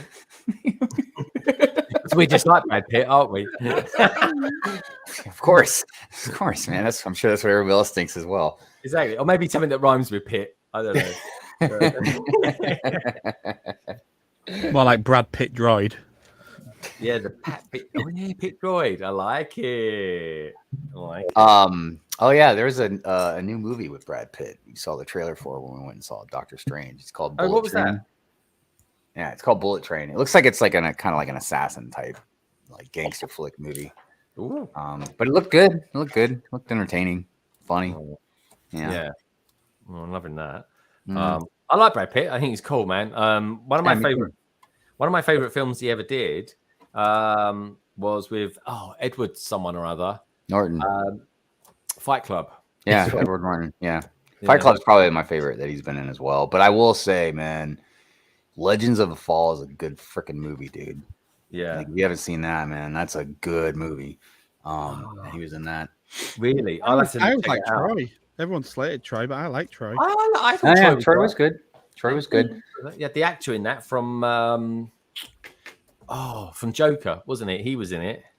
And Brad Pitt's also his production company has been trying to get this one comic book movie off the ground for years called The Goon. Good stuff. But yeah, I don't know. Brad Pitt's a cool dude, man. Yeah, and I tell you a really cool film that I absolutely loved when I saw it. I don't know if you've seen it, Si or Nicole, but it's a film called Once Upon a Time in America. Oh no, Once Upon a Time in Hollywood. That's a Quentin Tarantino movie. Yeah, Tarantino, dude, so good. And there's remember the scene, Hive, when Brad Pitt is having a conversation with what's his name, Bruce. Bruce Lee. Yeah, Bruce Lee. Oh, dude, and he threw Bruce Lee against that car. A lot of people were actually upset about that, man, about that whole scene. You know, well, that was definitely the whole thing about it was controversial, wasn't it? The conversation. You know, right? Yeah, I mean, well, and it kind of goes to show a lot of different fighting skills and stuff like that. Because you get like a big burly guy, man, you can have all kinds of technique, but if you can't overpower the dude, you know what I mean? Like it's tough to win that kind of fight. You know, like if I were to fight like some big wrestler or whatever, you know what I mean? What was that? Did I excite somebody? What was that? It's Katie and Nullik. They're messing around. Oh, but like if you were to go, if you're gonna punch somebody, Nicole. I thought it was Nicole. I thought somebody had stolen a cat. Nicole, is that something being slowly working up or something? Barry brought up Interview with the Vampire. That was another good movie that. That was. Yeah. And what was that one where he got his kit off and he was like he had some seriously good abs? Something. I thought that was someone like and almost someone. every movie Brad Pitt's been into. He just basically takes his kit off. One of the best films he did as well was Seven. Come on. Oh yeah. What's in the box? What's in the box? I want to see what's in the box. You really don't. Oh yeah. That was. Yeah, something. I remember when he opened that up. He wasn't head over heels about the contents of that, was he? Oh. B-Fab, you're so funny. Hive thinks he can fight. I'd love to be in a bar fight in America. I do think that would be funny. Really? It's like in America, when we see like them having sort of bar fights, everyone's chucking chairs at each other and stuff like that. Yeah. Someone slides along the bar, someone gets chucked out the window. Swings from a chandelier. We would think about that. Yeah, Si does that every night anyway. I was like, I think that's the image we have about our like Irish bars, man. Like, you walk in an Irish bar, everybody's fighting. You know what I mean? Yeah. Just like how I asked Greg about when the show The Boys came out, and I was asking him about what's his face's character, and I was like, does everybody say the C word over there? And like, is that what they call each other over there all the time? Yeah. Is that like an endearing thing? Morning C word. Morning C word. I do want to know out. One of the characters in it says, she goes, "Will you please stop saying the C word?" And he went, "Darling, where I come from, it's a term of endearment." Yeah, it's not. Like, really? It still sounds like an insult, though. It really is. Could you imagine calling? I can see if you're calling your buddy that or something. You know what I mean? But like, not just everybody. You know, if Like, you're you walk up to the lady at the bank teller and be like, yeah. The only time it's used as a term of endearment is when the word daft is before it. Yeah, that's true. Yeah. Yeah, so you don't call into your friend and say, "Oh, how's it going? How's your mom? Oh, that old C is grand. She's fine." Yeah, right. You do, but you do go. But put that down, you daft C, don't you? Oh, you silly C word. Yeah. Yeah. Why, you know, you don't when I talk saw about Fight Club. BFAB saying that he thinks he can fight, I can think of BFAB going. Don't stand on my Gucci's. Man, it's been a long time since I've been in a fight, man. I'll tell you that. Another good Brad Pitt film that I absolutely love. This film, Snatch. Come on. Oh wow, yeah, that's Snatch because is you can't brilliant. understand a word he's saying in it, man. He plays it. Greg get excited Is he when an you say the Irishman word in that? snatch. I know it is Yeah, so yeah, great. Mickey, isn't he? He plays Mickey, One Punch Mickey. We It's don't hilarious. we're not really into those kind of movies over here though, because they're just so cliche. Like they're like, oh god. What do you another mean one. cliche? Yeah, everyone in Ireland's a traveller. And we No, all- but what? we all No, but fight. everybody. The funny thing is, I've obviously worked with travellers, and I've been to travellers camps, and they all speak like they're Irish, but He they've went never down been to holiday as Ireland. well. That's true, yeah. I don't know how that happens either. Yeah, it's because frightening. even Well, Dublin why- travellers sound like they're from the countryside. It's just weird. But You're why like, do that? are you Why from have they got Ireland the then? And they Irish go, twang? nah. What is all that about? What? Why do they have the Irish twang? Why is that? I don't know. I don't know. It's weird because you've got travelers in the UK from Romania, and a lot of them have English accents. I've watched, there's been documentaries on Channel 4 about the wedding ones, traveler wedding, and all this. And some of the travelers from Romania have proper London geezer accents. All the Irish, even in America, the Irish travelers have Irish accents. It's like, how do you do that? I don't know. I remember because my family was in the military, so growing up, I lived all over the United States. I never lived anywhere longer than basically 2 or 3 years. So I remember picking up dialect and slang and everything from different parts of the United States, and it's really bizarre. It's really weird because I imagine people would see, because when I hear you guys talk about these different sounding like dialect or whatever, but you're in the same country, it blows my mind because I'm like, dude, you're in the same country. But then I think like over here, I tell the story all the time about like I was down south at a casino once and I asked the waitress for a soda, and she didn't know what the hell soda. She's like, "What are you, a Yankee?" I was like, Yankee? What year are you living in? You know what I mean? But yeah, but because down there they don't call it soda, they call it pop. You know what I mean? So when I said soda, she's like, "What do you want? A soda water?"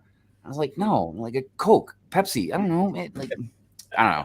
So it's weird, and that's just the dialect. Then there's slang, and then there's like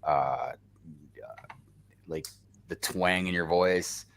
Like when you go down south, they all talk like this, and yeah. But your states are as big as our country, so that's like one region moving from one county that's like, I don't know, probably like you drove like big as New York, and they talk completely different. Yeah. It is pretty wild though. And how like there's just different, but it's weird because I tell people over here all the time, like when I talk to you guys and stuff, about how like a lot of times I'll learn something that you guys say something that's complete, like biscuits, like one of the biggest ones I always talk about, because you guys call cookies biscuits, and over here, man, cookies are called cookies. So I remember when I brought up biscuits and gravy, like how much I love biscuits and gravy, and I'm like, you guys are like looking at me like I'm freaking crazy, like you put gravy on cookies, like what's wrong with you? Yeah, there was a couple of times when we ordered something like a pretzel and it came with chips, and it's like crisps, and I'm thinking, where's my chips? Right, because that's what you call stuffed fries, right? That's what your French fries, yeah. It's seen over here in America, we're like so disconnected from stuff. Like most of us think fries probably do come from France, and maybe they do. I don't know, man. They're called French fries, you know what I mean? There's so many things that I want to say bastardized. Like, look, if you're truly Irish, you know what I mean, and you live over here, I could totally see you celebrating like St. Patrick's Day. And I'm not saying nobody should celebrate. It should be celebrated by all. But like, there's so many people over here, man. Like, just act like they're Irish for one freaking day. Same thing with like Cinco de Mayo. They'll act Mexican for like one day or something. It's like, dude, it's fine to celebrate it, but remember who you are. There's one thing that irritates me though. Like, a lot of Americans will call it St. Patty's Day, Patty, and it's not. A patty's a piece of meat. It's Paddy's Day. It's St. Paddy, St. It's like short for Patrick. Paddy, short, so it's St. Patrick's Day, St. Paddy's Day. But I love that everyone celebrates St. Patrick's Day, especially American, because they do it bigger than us. You know, the biggest parades in New York, Chicago dyed the bloody river green. How cool is that? It's brilliant. Yeah. It's you know, and they're planning it, and we're too busy getting drunk. That's why.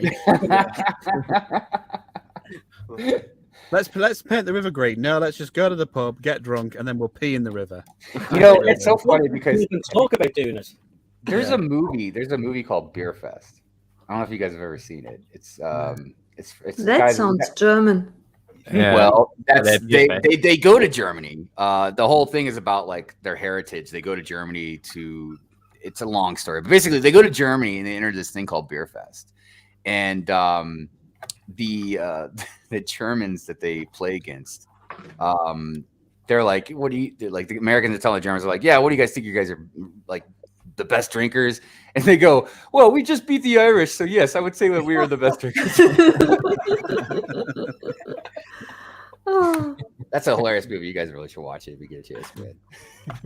It's really stupid, but it's funny. Wow. Yeah.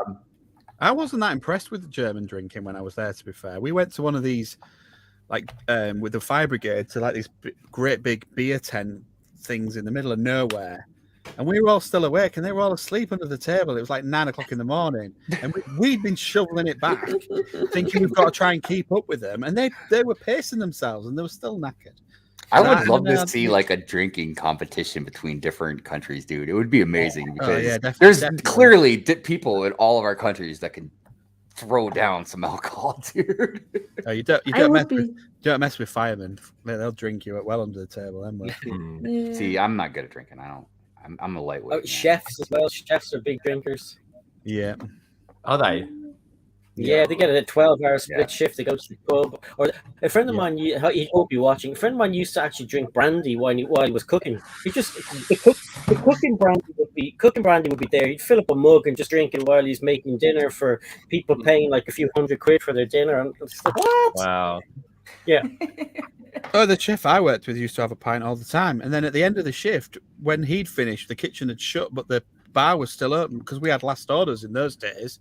He would like get 3 or 4 pints in about 30 minutes before he went home. God, they're like mental. I had a buddy that could drink all day long, and you would never know he was drunk. It was the weirdest thing in the world. He was like one of the only few people I've ever seen that can do that. Like, and I'm not talking like he drank a beer every couple hours. Like, you know, he'd throw back some beers, man, and he operated completely normal. Now he'd be totally shit faced. But you just wouldn't know it, dude. He could handle himself. It was weird. I knew a guy. I knew a guy. Like, and he was a top city lawyer, and he was an alcoholic, but he was a functioning alcoholic.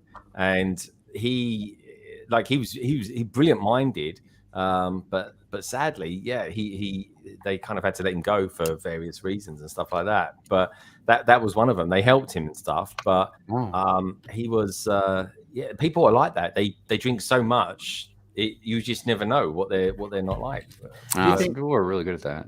Do you think the two in the cantina in A New Hope they had a bit too much to drink? Because they haven't really done much stuff with Star Wars with drinking, have they since? But they were like, yeah, he's got the death warrant in 3 Capra. Hey, I don't like you either. That was definitely on English people drunk at a bar. Could you imagine going out, getting drunk with those two? Well, one of them's Doctor something or other, wasn't it? And it starts with a Z, doesn't it? Is it Everson? Everson, there's a Z in there. Never mind. Yeah, I don't know. I'm like Jekyll and Hyde when it comes to drinking. I don't drink that much. Like I said, I'm a lightweight, but I'm all about I'm a big hugger.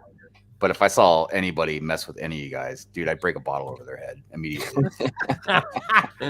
I'm trying to work out whether you're a happy drunk or an angry drunk. You can't be angry. You can't As be long as angry. everybody's cool. Basically, what he's saying, they attack you, and he hits them over the head with a bottle, but then he gives them a hug afterwards. Yeah, man. You know, I'll make it up to you. I'd like to see that.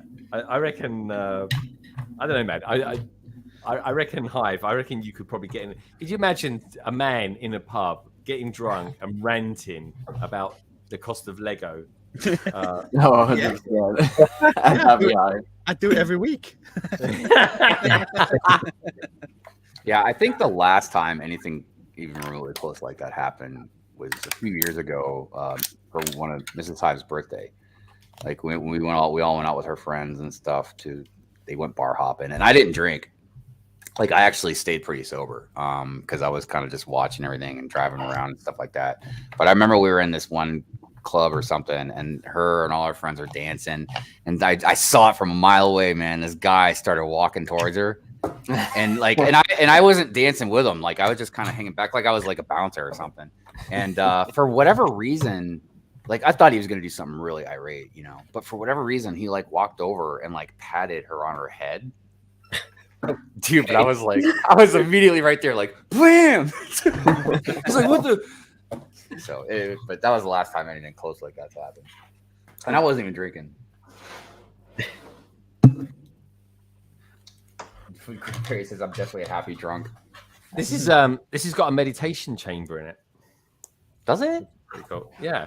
So let me. I was like, I knew about the back to tank, but not the meditation. Yeah, it's got a meditation chamber. So if I make that a little bit bigger, here we go. Oh, There you go. See. and you know what? I'm looking at the one the one you could buy, because I'm looking at it right there on the shelf, and dude, it's pretty close match, man. That's pretty good, isn't it? Yeah, that's an awesome castle, dude. And I love. You can even see how the light is going through those windows. Yeah. Terrific. Amazing.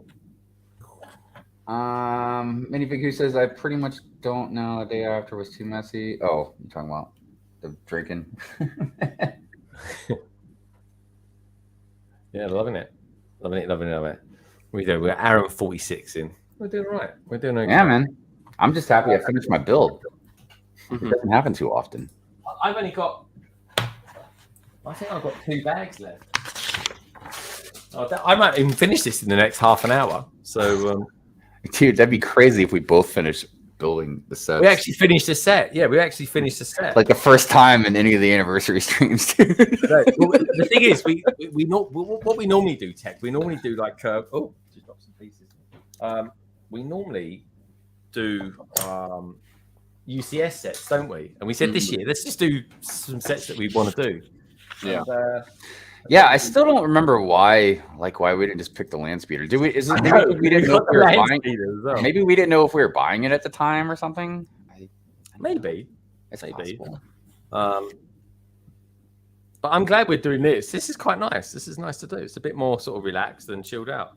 Yeah, and like I said, you know, it's nice to finish the build. So, you know, we have that. No, definitely. How's your backlog looking these days, though, Tech? I mean, you've bought a lot of sets over the years. You've got a lot of pab jugs going on in the background there. I do, yeah. There's a lot over there, isn't there?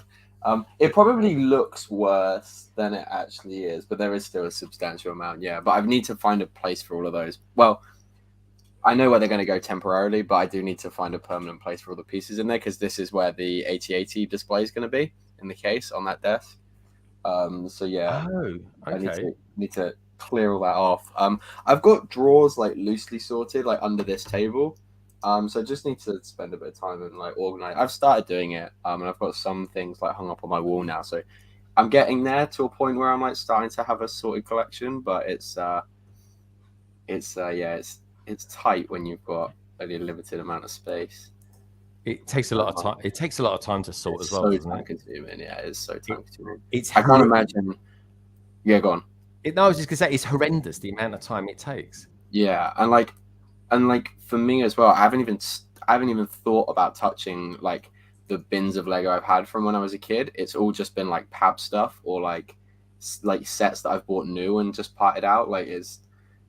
And like pab cups are fairly easy because I never really put more than maybe like 10 different elements in. It's just like multiples of them, so it's just but I've got like some really weird pieces that I've just got so many of that I just don't know what I'm ever going to do with, like that I've just picked up on the pad board because I'm like, oh, they're cool, and then now I've got like a whole drawer of like art, like 1x1 eyes or like pink flowers, or it's just some really obscure stuff. So it takes up, so that sort of stuff takes up a lot of room. But yeah, it's just finding a system that works best for me and works best for like storage that I've got. But yeah, we'll get there slowly but surely. Oh man, it's it's an epic thing. What about you, Si? Because do you sort much of your Lego, or do you kind of you just kind of buy sets and you don't really break them down? No, I never break them down. I don't know. When I buy stuff, I have them in the house, and then older stuff I put into the storage unit.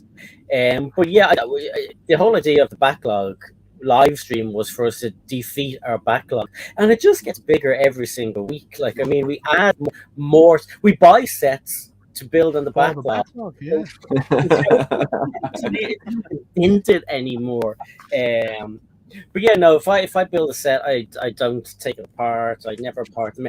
You see, I don't know. What do you guys? This is always something I've wondered. Do you guys consider yourself still having this set? If you have a set, you buy it, you build it, you take it apart, you put it into other sets, you make a mock. Do you still class yourself as owning the set that you bought?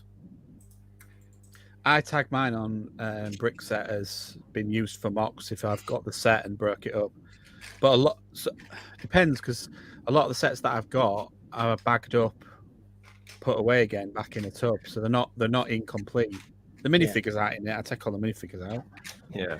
But ones that I know that I've used the parts for in another mock get a tick and a little flag on Brickset, so I know.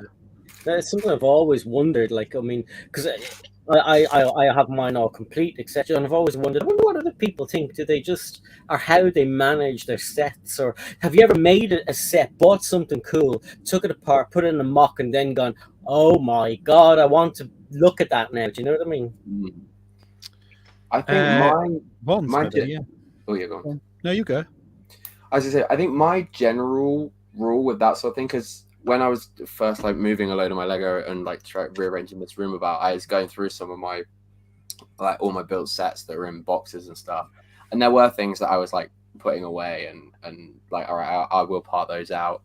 And I think my general rule of like in terms of like logging it and wherever you've had it is if I've had it built for a period of time and I've like got some enjoyment or like some memory specifically with that set, then I would include having it, and like Craig said, maybe just note it down as parted out. But if I've bought something like I've bought a few of those Dark Trooper attack sets, and I just know I may keep one built, but even that I'll probably end up parting out, and so I'll just take the figures out. So that probably not so much. I won't say that I've got 4 or 5 of that. Like, so yeah, it's a bit of a strange one. But then it is also good in terms of like rebrickable. If you say that you've got 3 TIE fight, like 3 of the 2020 TIE fighters or whatever, and you need pieces for it, you can like tick off and you say, oh, I've got that set, so I can use all those pieces for that. And so sometimes it is worth saying that you've got it if you intend on keeping the pieces, I guess. Yeah, that's how I use it, because if I need a part and I go and look on Brickset for the part and it says, oh, it's in this set, and I know I've got it bagged up, I can go and look. It can either tell me that it's a set that I've already used for parting out, which means I've got no issue taking more bits out of it because it ain't going to make any difference, or if it's one that's still fully and there's one further down the list that is one parted that has parts missing, and I go and grab from that, basically. Yeah. But yeah, technically I still own the set, don't I? It's just in the middle of this lot. Yeah. Do you cut them out completely at once? When you take out 1, 2, 3 pieces? No, so I break them down, bag them up, put them in a tub, usually either in the loft or in here. And then if I take a part out of it, I just leave that still as it's complete, so I know where it is. I don't like go back into it and like put it all into this stuff. This is mainly things that I've fully decided it's just going part. So I might buy a set that I'm going to part out, but I don't class that as having the set. I just stick it straight in the drawers.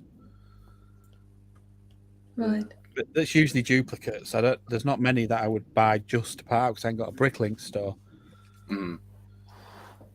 But I still put down like I've got 2 boutique hotels, even though one of them has gone into parts. I just mark up that one of them has parts missing. Yeah. Yeah. Tina says, yes, a set is a set no matter what you do with it. Mikey is here. Hi, Mikey. Mikey says, it's a tough question. Depends if I made a mock based on the original set or not. If I made something new, probably not. See, with the bugle, when I've changed the bugle, all the leftover parts from the bugle I've put into a bag so that I can put it back again. So I've added my own parts to it, but anything that I've taken off has become like don't know, it's just me. I've just bagged it up and said bugle parts like the sign and the car and stuff. Yeah. It is kind of weird that a lot of us save our boxes, myself included. I love them. Yeah, I could do a video. I mean, think about any other product. You do that. No, you Barry's got the right idea with framing some of them and putting them as pictures, which if I had a room that wasn't taken up by drawers, then I would have definitely copied that idea. But the only boxes I keep are the ones for the modulars and big expensive sets. The rest of the stuff, I just bin it straight away. Never have a problem with it. Me too. Yeah, straight in the recycle. I've purged myself of a lot of boxes, and then a lot of them got ruined when our basement got flooded. But I've started kind of building some of them back up a little bit. But I'm like you, where I think the ones I keep permanently are something like a UCS set, a modular building, or maybe like a gift with purchase, possibly. Like I kept all the Star Wars diorama boxes. Not just awesome, but those are like nice boxes too, where like they fold open and stuff as well. They're not like just the normal ones you just rip open. So do you flatten them? Because I flatten all mine. Me too. No. But I not like a lot of other people. I have a lot of space. You know what I mean? So I can like even if like they got too much in here. When I say I have a lot of space, dude, I'm not joking. Like I have so much. I have an attic. I have a shed outside. I have so much place to put stuff. It's just a matter of like, I don't know. Like I feel almost like it's like a disciplinary thing. Like I'm just like, look, I don't need the box to that city set that had a monkey in it. You know what I mean? Like I don't need that. You know. So the only reason why I flatten my boxes is nothing to do with space. It's because I flatten them all, I stack them all together. I even put like a heavy box to put on top of them, and it's just an old hang up from my previous job. Because if they're all crammed together like that, they're not really a fire hazard. Because it's really hard to burn cardboard with no air between it. But if you have all the boxes with the hollow gap in, that would just throw me out because that catches fire. That's going up like a blooming tinderbox. Yeah, no, that's the first time I've heard that, and it makes perfect sense, man. Because you're absolutely right. You know, good tip. I want to keep them, but I know they're a fire hazard. But I'm trying to stop there. What's the reason for them to be kept?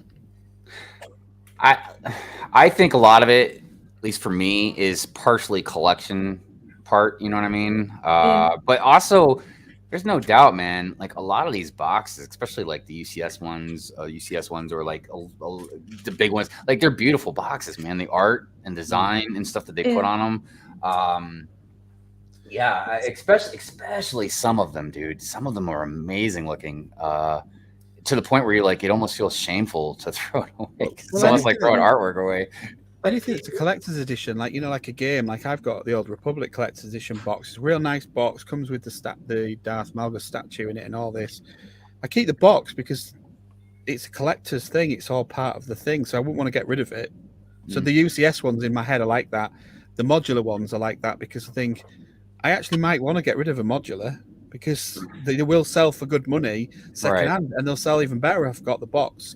Well, that's the other thing I was going to say too. Is in the beginning when I used to save every box to everything, it was mainly because I was telling Mrs. Hive, like, hey, if I decide to sell this or something happens to me or something, you know what I mean? Like, you could bag up the parts and put them in the boxes.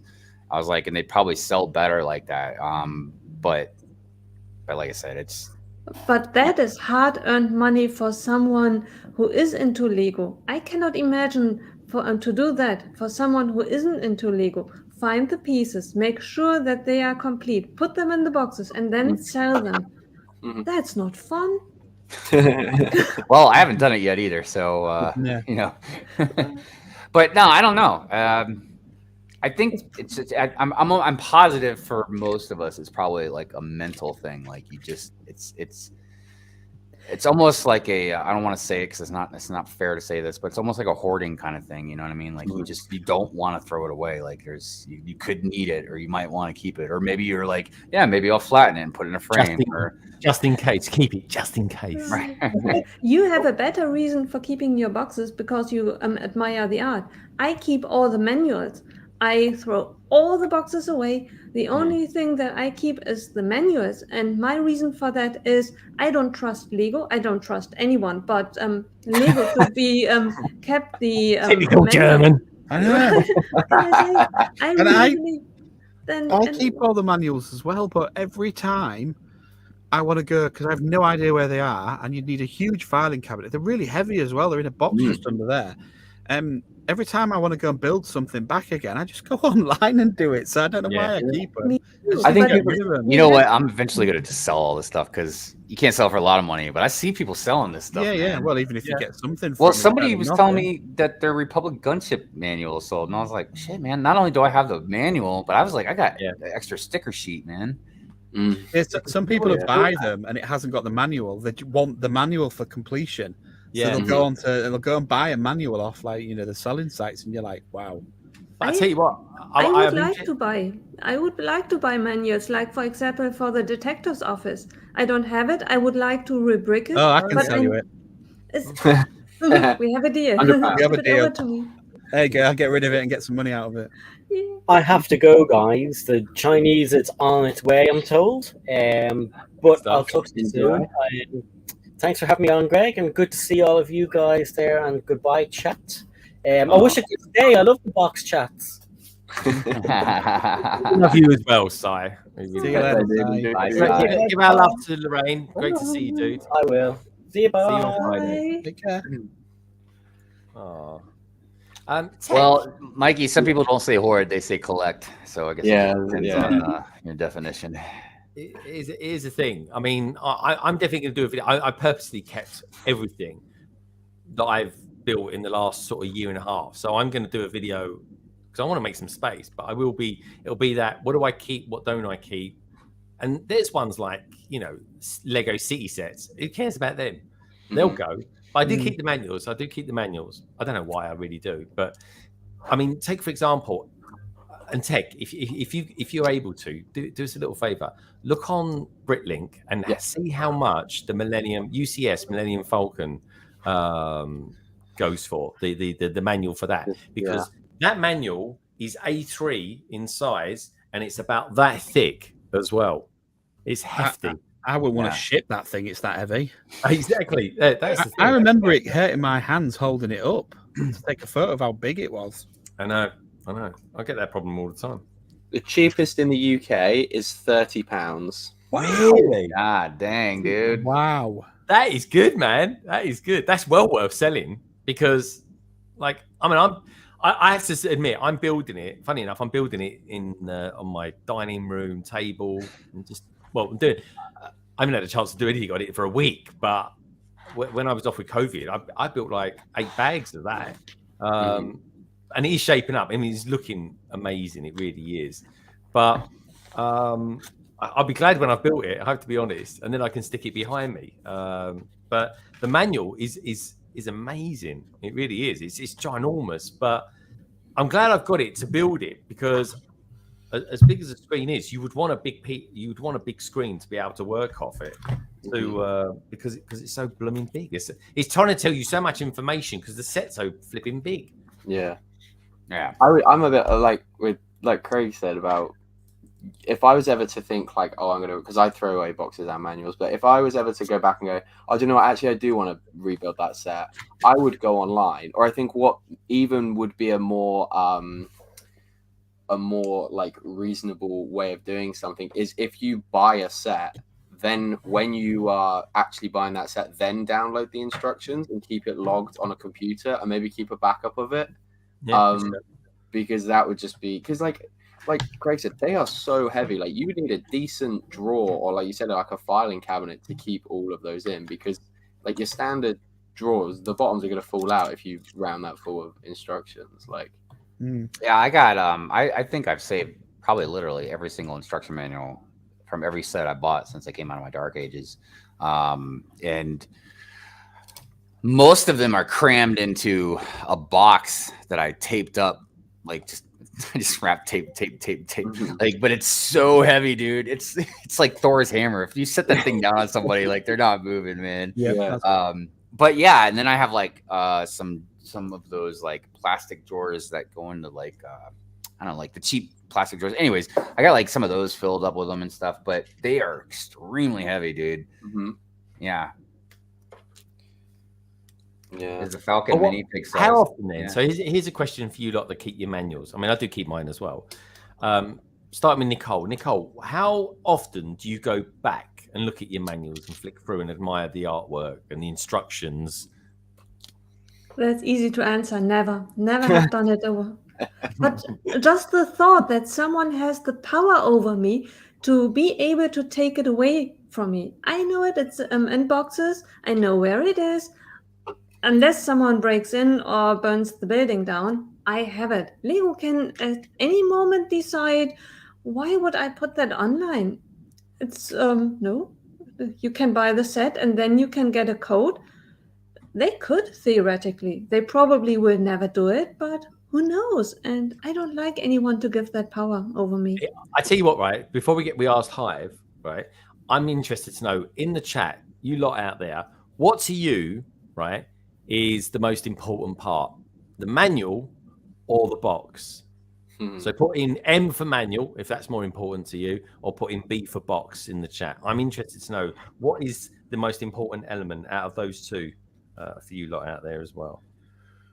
What about you, Hive?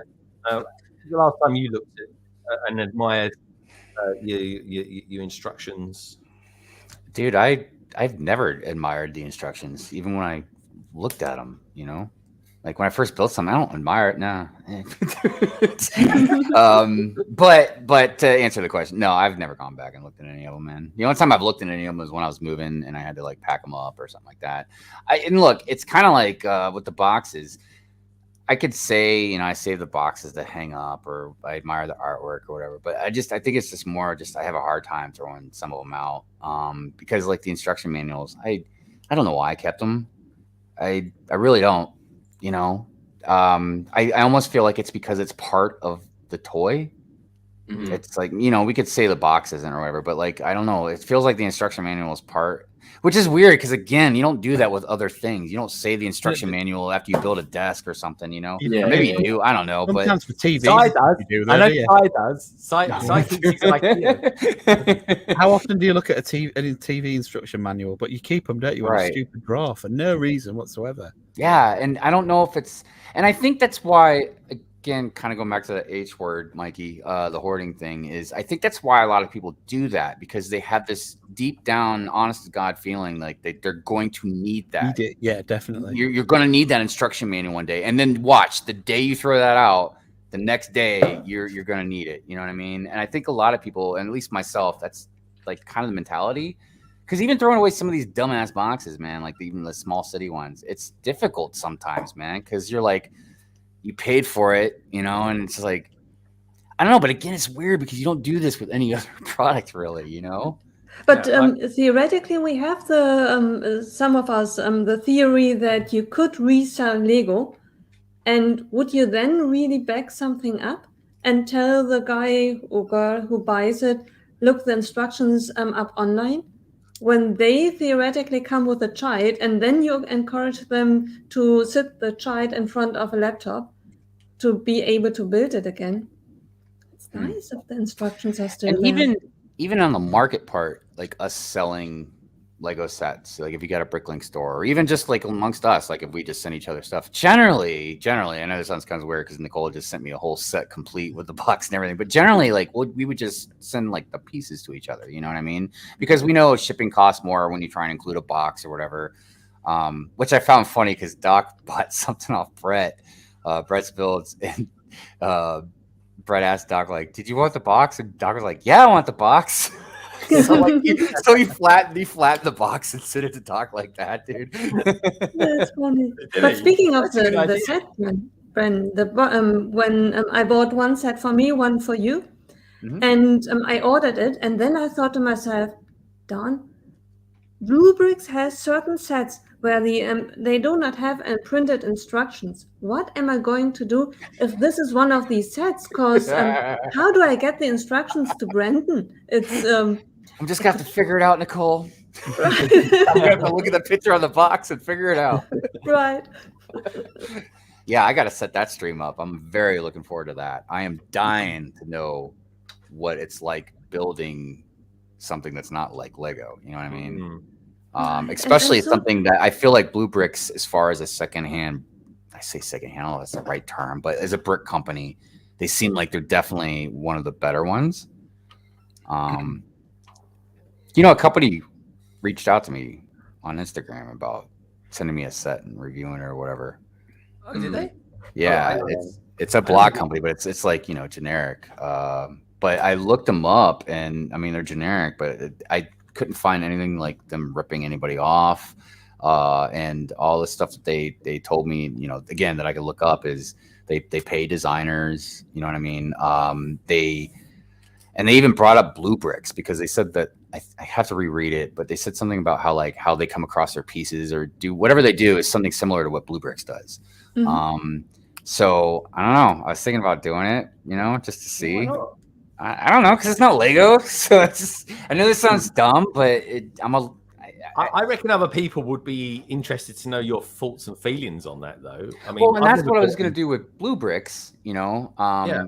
But I don't know. I was afraid if I get that set, you know, and then like people might start thinking I'm just doing just any old brick sets, you know what I mean? It's like I don't know.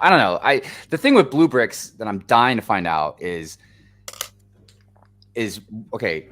Blue Bricks, their designs and their builds, in my opinion, are easily on par with Lego. If not, some of them are better. You know what I mean? Really? Yeah.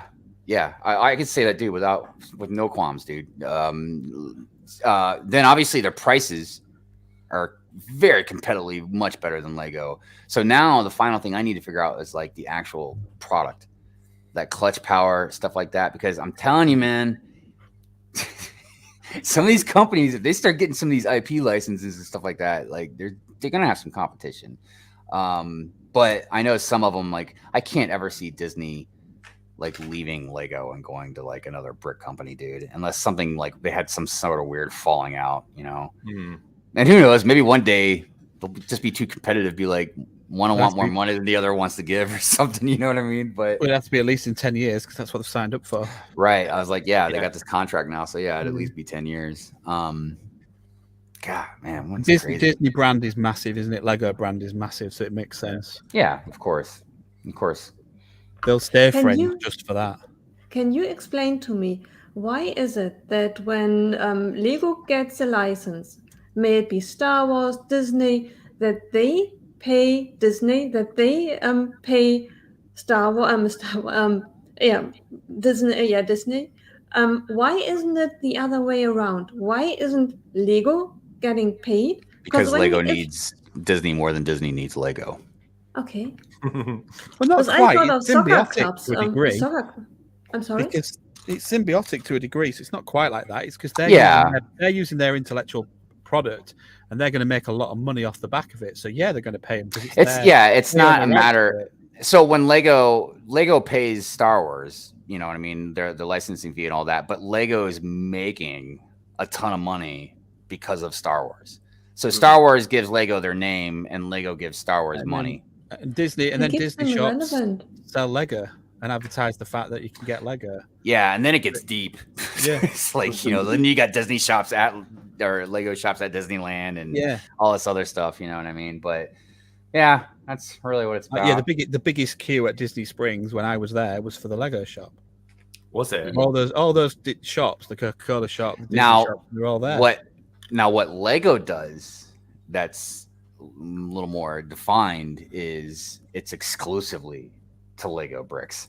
It's kind of like the whole minifig thing, the action figure thing. You know, I know Ryan's brought this up plenty of times about why they won't make Star Wars, CMFs, because I don't know what the Hasbro or whoever it was, you know what I mean? They had the license for the action figures, and the CMFs were considered action figures, But as far as blocks, bricks, yeah, Lego. Because you would think Disney would want to be like, okay, yeah, you can use our name, Lego, but you know what? We want to make money off Mega Block too, so Mega Block can use our names as well. So that's where the more definition parts comes in, because Lego is probably like, no, this contract's only if it's for us only. You know what I mean? Yeah. And exclusive. Like Disney might be like, and that puts Disney in a corner, because Disney could be like, well, we can do what we want. You know what I mean? But they know they're gonna make a lot more money with Lego. But so also, they can either do Lego exclusively or Lego or nothing at all. You know what I mean? Yeah. And it's that exclusivity that will cost Lego. That's the thing. And then even more is the marketing. Not that Disney even really probably needs it. You know what I mean? But obviously Disney gets tons of marketing through Lego. All these kids, man. With finding out about the movies and the cartoons and everything else. Disney is definitely a force to be reckoned with, man.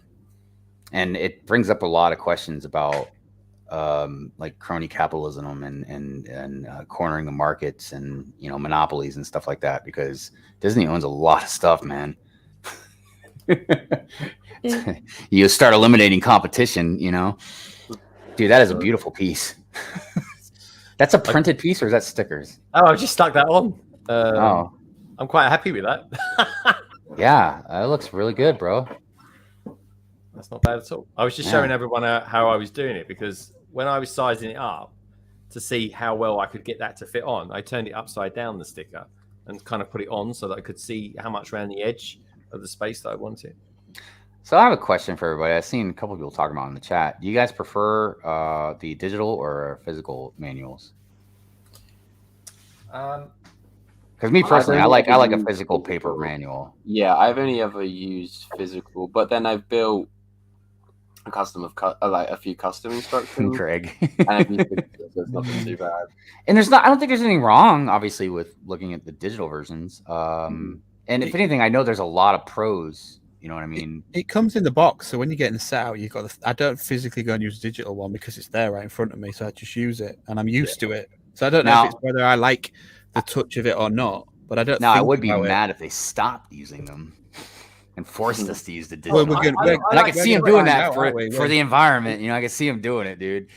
I'm going to find out, because when we do the Castle in the Forest, it's got no physical manual, is it? That'll be the first one. We're going to open it up and go, we're doing it digitally. But I think one thing I do like, one thing I love, Tech and Nicole, is when I do look at the old manuals, I love looking at the old sets in the back that came out with the wave. Yeah, the classic ones. Yeah. That's key for me. I keep all my catalogs. Oh yeah, Lego stopped sending me the catalog too, man.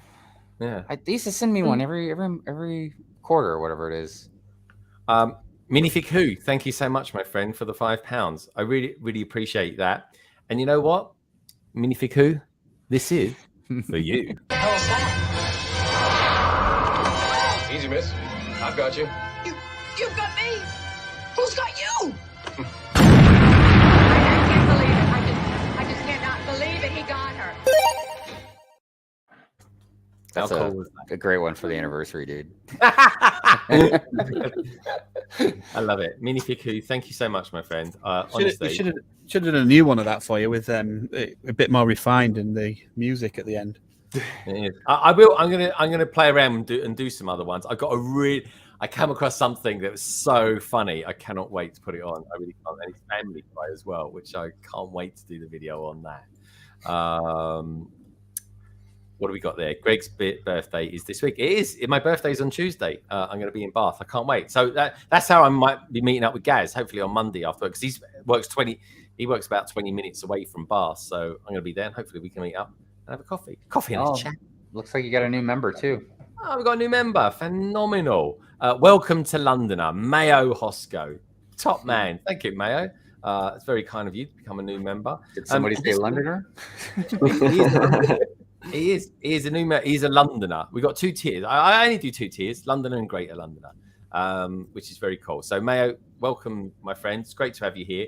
And just so you know, folks, for all the members out there, I will be doing a members giveaway this Friday. And I'm thinking of doing the usual thing of giving away. I can't do a pad ball at the moment from Leicester Square. Get me pad jugs because I've got no pad ball at the moment at Leicester Square. What I can do though, alternatively, there'll be 2 options. One, a Leicester, which is exclusive to Leicester Square, and a London bus, which isn't exclusive, but you can only buy that on eBay. It's exclusive to that shop, I suppose, to a point. The other one being, I could do the Beskar keyring because I'm going to have 2 of those, so I might do that as part of the giveaway as well. The option of one or t'other, which I think would be quite good. But Mayo, great to have you here, dude. Minifig who says they'll build the castle in the wood set or building the castle. Yeah, I'm looking forward to when the castle does get announced, folks. I will definitely be doing a stream. Me and Craigstar, we're going to be building the castle in the forest set, which I'm looking forward to do. I think that's going to be a very cool set to do. And that, after this, will be my second castle set, which is kind of exciting as well. Talking of castles, Tech's actually built a castle, and he's built one that I'm definitely going to buy one day, and that's the Disney castle. Now, Tech, now you've done the amazing AT-AT, how does that rank against the Disney castle? They are my 2 favorite Lego sets. I didn't realize that. That's pretty cool. I think the Disney castle for me still just tops it. I like it. It's the AT-AT depicts what it is depicting extremely well, but there's just like the color in the Disney castle, the nostalgia. I guess the nostalgia as well of like being at Disney World as a kid and seeing the castle, like having that, and just the way it was built. Like, I'd never built a modular, and I think the way you build from the ground up, and like you're building that base and you're putting all the floor details in straight away. Whereas with Star Wars sets, I'm used to building like this frame and then adding panels on at the end. Yeah. So yeah, I think for that reason, the Disney castle is the Disney castle open in the back. Yeah. Yeah. That was a popular set, dude. Yeah, like you can look quite far around it, and it's still not like you still can't see the back. Like it is quite. But no, yeah. I got that for Christmas for Naomi when she was 6, and she built that. It took her a while, but she built it all on her own, and I think Steph helped to sort some bits out. Yeah. But when we went to Disney World and we walked into the castle at Magic Kingdom, we were like, you can have to have your photo outside the castle. She was like, wow, because it goes with your Lego set. And she went, you mean this is the actual castle? Like, she was absolutely blown away that was the castle that she'd built with the Lego model. Even that miniature castle was so popular; it kept selling out, man. Like I was trying to get it for the longest time while I had a chance, and it was just wouldn't go back in stock, man. Yeah, so that's a nice little castle as well. Right, now talking of castles, I've got one more bag to do, and this will be finished. And this is rather, I got to admit, castles make really good display sets, don't they? Yeah. For sure. Very, very cool. But you're liking the technique on that, because I don't think you've built many things like that, have you, Greg? I've built nothing like this, I don't think. The nearest I got to anything like this is going to be, and this is a slightly odd thing to kind of comparison to, but this is like something like maybe Krennic's shuttle, the wingspan on it, and that sort of thing. That is quite similar, but otherwise, no, I've not built anything quite like it. I love the fact as well. Way of building it. But yeah, in terms of style for that is they've nailed how to get that effect because you could only do it that way. I don't think you could do it another way. Mm-hmm. No, it does look very good. Hive, there was a mock, wasn't there, at Virginia? Was it Virginia last year of a Darth Vader's castle? Or am I remembering? Yeah, it was huge. It was one of the biggest mocks there. It was it was like, so the guy transported it on like a dolly. Wow.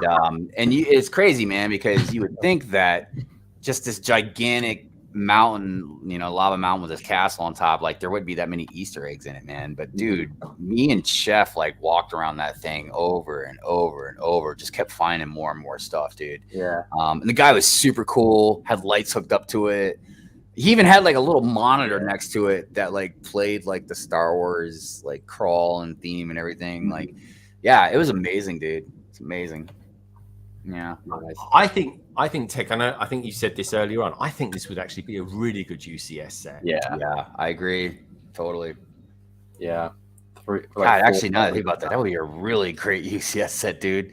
It's not, and you could even keep it similar. Like it could come with a TIE fighter. You know what I mean? It's not that far off it now either. To be fair, in terms of another 1,000 pieces, and maybe Obi-Wan will bring us one. Could you imagine if you like made that bigger and made it modular? And, like you could take the top off or take, like Nicole's ears are pricking up. She's like, "Ooh, modularizer." You could have easily got 2 of them and actually done it really, really big. To be fair. Hi, Nicoletta. Yeah. After that, still only what was it, like 110? Was it 120? I think it was. So. Yeah, it's about that. And they even had it on sale for like on Amazon 70, that's a steal, isn't it? Yeah. Oh, I yeah. just regret. Hey, Macro. Good to see you, dude. Macro, what's up, Macro? Hey, Right, Macro. final bag of our anniversary stream coming up. Well, it looks like you got about 33 minutes. Ooh, it's close. Like, can you do it in 33 minutes? Craig's like, this is my stream, man. We'll go on for another 2 hours. We'll be good. No, that's the thing, though. I could say that, but you could just press the button. Oh, I forgot. I was like, not having that. Everybody's going to try and bribe me to About to put the last piece on. So just put the last piece on. Hive just goes end stream. Right, we're gonna wind down. We're gonna wind down the stream now, and next thing you know, it's gone already, and it's like, oh, Hive does not mess around. That was the worst impression of Hive ever. Well, I used to like it when Hive went through this phase of kept saying "yip, yip" all the time. Oh no, it's yeet, yeet, yeah, or it's YEET, yeet. Oh, even though I'm saying that even wrong. I still don't even know what the hell it means, dude. Just like all the kids are saying it, so I decided to say it too, man. I know, but we went through these phases of like literally for like 2 minutes flat. All we kept saying to each other in the panel was "yip, yip." Yeah, sometimes I regret the things I laugh at, man. It just it's just like why? What's Cat Color say? The only way to make the Disney castle better is by putting the matching CMFs inside. Yes, oh. I agree. Hey, Echo, and I see dual face up there. Hi, dual face. I really like that pilot, dude. I love that blue on that white. And I also like how you got the blue bricks that it's standing on too. That's very, very color coordinated. Look at that lovely Disney castle in the background. Even that goes with it, Tech. There we go. And look, you can kind of see LeGundon back there too.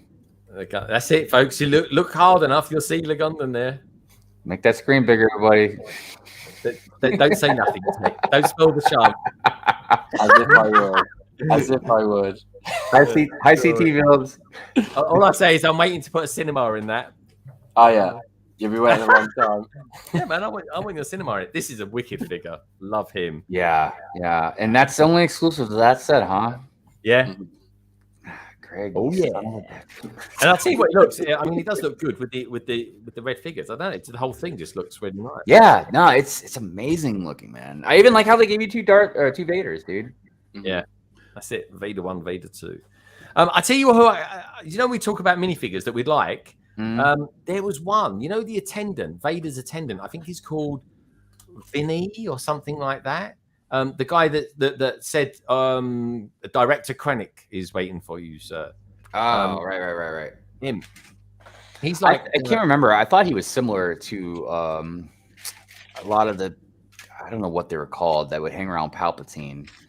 They look like maybe like they're sort of priests and that you know what I mean? Like, I don't want to, that's probably not the right word, but like, I don't know what they were. Acolytes. Okay. Yeah. That's what I kind of thought maybe the person you're talking about is like more like an acolyte, but you probably more just a servant, huh? He was a servant, an assistant to him. But you know what? There was something in that tech. Did you watch Rebels season 4 fairly recently? I have, yes. Okay. I know you said you was binging on it for a little bit. There's a scene in it that I thought was a bit odd. You know, and please, everybody in the chat, please do let me know what you think about this if you've seen it. Apologies if you haven't. Spoiler alert coming up for Rebels season 4, last episode. There's a scene where Thrawn takes Ezra to see Palpatine, albeit a hologram of him. It's a pretty good hologram. It's a very good, colourful hologram. It's not like that, just that bluish haze version. And Palpatine looks younger, like, and then. But I was thinking, why have they made Palpatine look like that when at that time everybody knew he'd been attacked and he was all scarred. I think it was to make him look more friendly to Ezra. Yeah. To make him seem like someone a bit more, like respectable, or someone that would like be trying to do good for him. That was the interpretation I got for him. Because then you see, as he gets angry, as Ezra resists, then it flashes back and forth between him and then the Sidious that we know that's like deformed and Yeah. Okay. Well, that's pretty much what I thought as well. But I just wondered what your take on that was, because it's not like Thrawn turned around. Because do you reckon? And no one ever seems to talk about this. What I mean is anyone in Star Wars. Do you think Thrawn thought to himself, "Yeah, I reckon you're in this with the Sith." Do you reckon like even someone like, and I'm pretty damn sure he knew it. Tarkin knew that they were the dark side of the Force. I'm the only character I think that, or the only character that I ever got the impression that like that would know that Sidious was actually Palpatine was he's called Mas Ameda, I think, and he's the blue guy that's got the two big brown horns, and then like there was a scene in Clone Wars where he was present, and it just seemed like too much of a giveaway that Palpatine, I can't even remember what he said, but Palpatine said something in front of him that made me think like, well, he's got to know that he's Sidious then. Yeah, I think even from episode 2 and 3, he was in on it. Yeah. So yeah, but as far as canon goes, like Count Dooku, I guess Count Dooku is the only one. Cypher-DS, but we never see him. I mean, technically, Obi-Wan knows, but he just doesn't believe it. So, as far as I'm aware, there's not actually anyone else that canon knows it. But yeah, like you said, Tarkin in the episodes that we see him in Clone Wars makes it very clear that he is very loyal to to Palpatine. So yeah, I don't know. Yeah, because he I mean, obviously he's in the room where Vader's strangling that guy, and he's the only person has ever said to Vader, other than Palpatine, release him. You know, gave him straight order. But there was a mutual respect between those two. You'd like to think they'd be able to sense in their souls whether they were dark anyway, wouldn't they? And that's why they put them in positions of power. Yeah. Oh, yeah, definitely. And like you know what? Can sense, can't he? Well, Palpatine would manipulate that anyway, because all those acolytes that he had around him were there for the power. That's all they're there for. Is that unlimited power? Yeah. Well, that's why evil, just doesn't win, dude. Like, and I've never understood the whole point of that because, like, think about it. If you were a Sith, you'd constantly be worried about your apprentice killing you, dude. Yeah. Like, it just, like, how you can't trust anybody, you can't grow or nothing. You know, like, it just evil. Look, I like Spaceballs a lot, man. And I like the quote. It was funny when he was talking about like good is dumb, you know, but it's actually evil that's dumb. You know what I mean? But anyways, yeah, it's weird. Power corrupts. It does. It does. Now, hey Doc. Hey, we've got Doc in the house. Evil eats itself. Hey Doc. I never liked the rule of two. That was the only thing that I really didn't. When you go back and do the Old Republic, and there's loads of Sith, and they're all colluding. It's like Game of Thrones. They're all trying to get at each other all the time and take power. It's way more fun than just two people in secret. Yeah. But there were the thing is, though, to be fair, there was a lot of them at one time, and all they kept doing was ganging up with each other and ganging up on the strongest one. So they were diluting. Yeah, it was cool. But I suppose then that enabled them to change up the stories by changing their philosophy. That sounds like Love Island. They just pick on the popular ones to try and get them out so they get more screen time. I tell you what, that's a good point, mate. Love Island must be coming back on again soon. Because that's one of my favourite intellectual shows of the year. Could you imagine a like a Star Wars parody show where it is like a load of Sith, but like in the Big Brother house? Like, dude, I would watch that. That'd be great. Be all over that. Darth Bikini. Hello. That's some of that. Oh, we're so shallow, Tech. We really are. I always thought that the rule of two was just purely invented just to make it is. I agree. It is dumb, work. But the reason they did it is for a reason that I was just talking about. Is because the Sith just kept killing each other, man, and like trying to overthrow each other and like. Yeah, but they didn't know that then when they brought that out, did they? What's that? They didn't know the rule of two then, did they? They didn't know. No, but that's why Bane wanted it. What I'm saying is when they wrote it, because it's not real. I'm not trying to shout the illusion. Oh, right. Star Wars is not real, people. Right.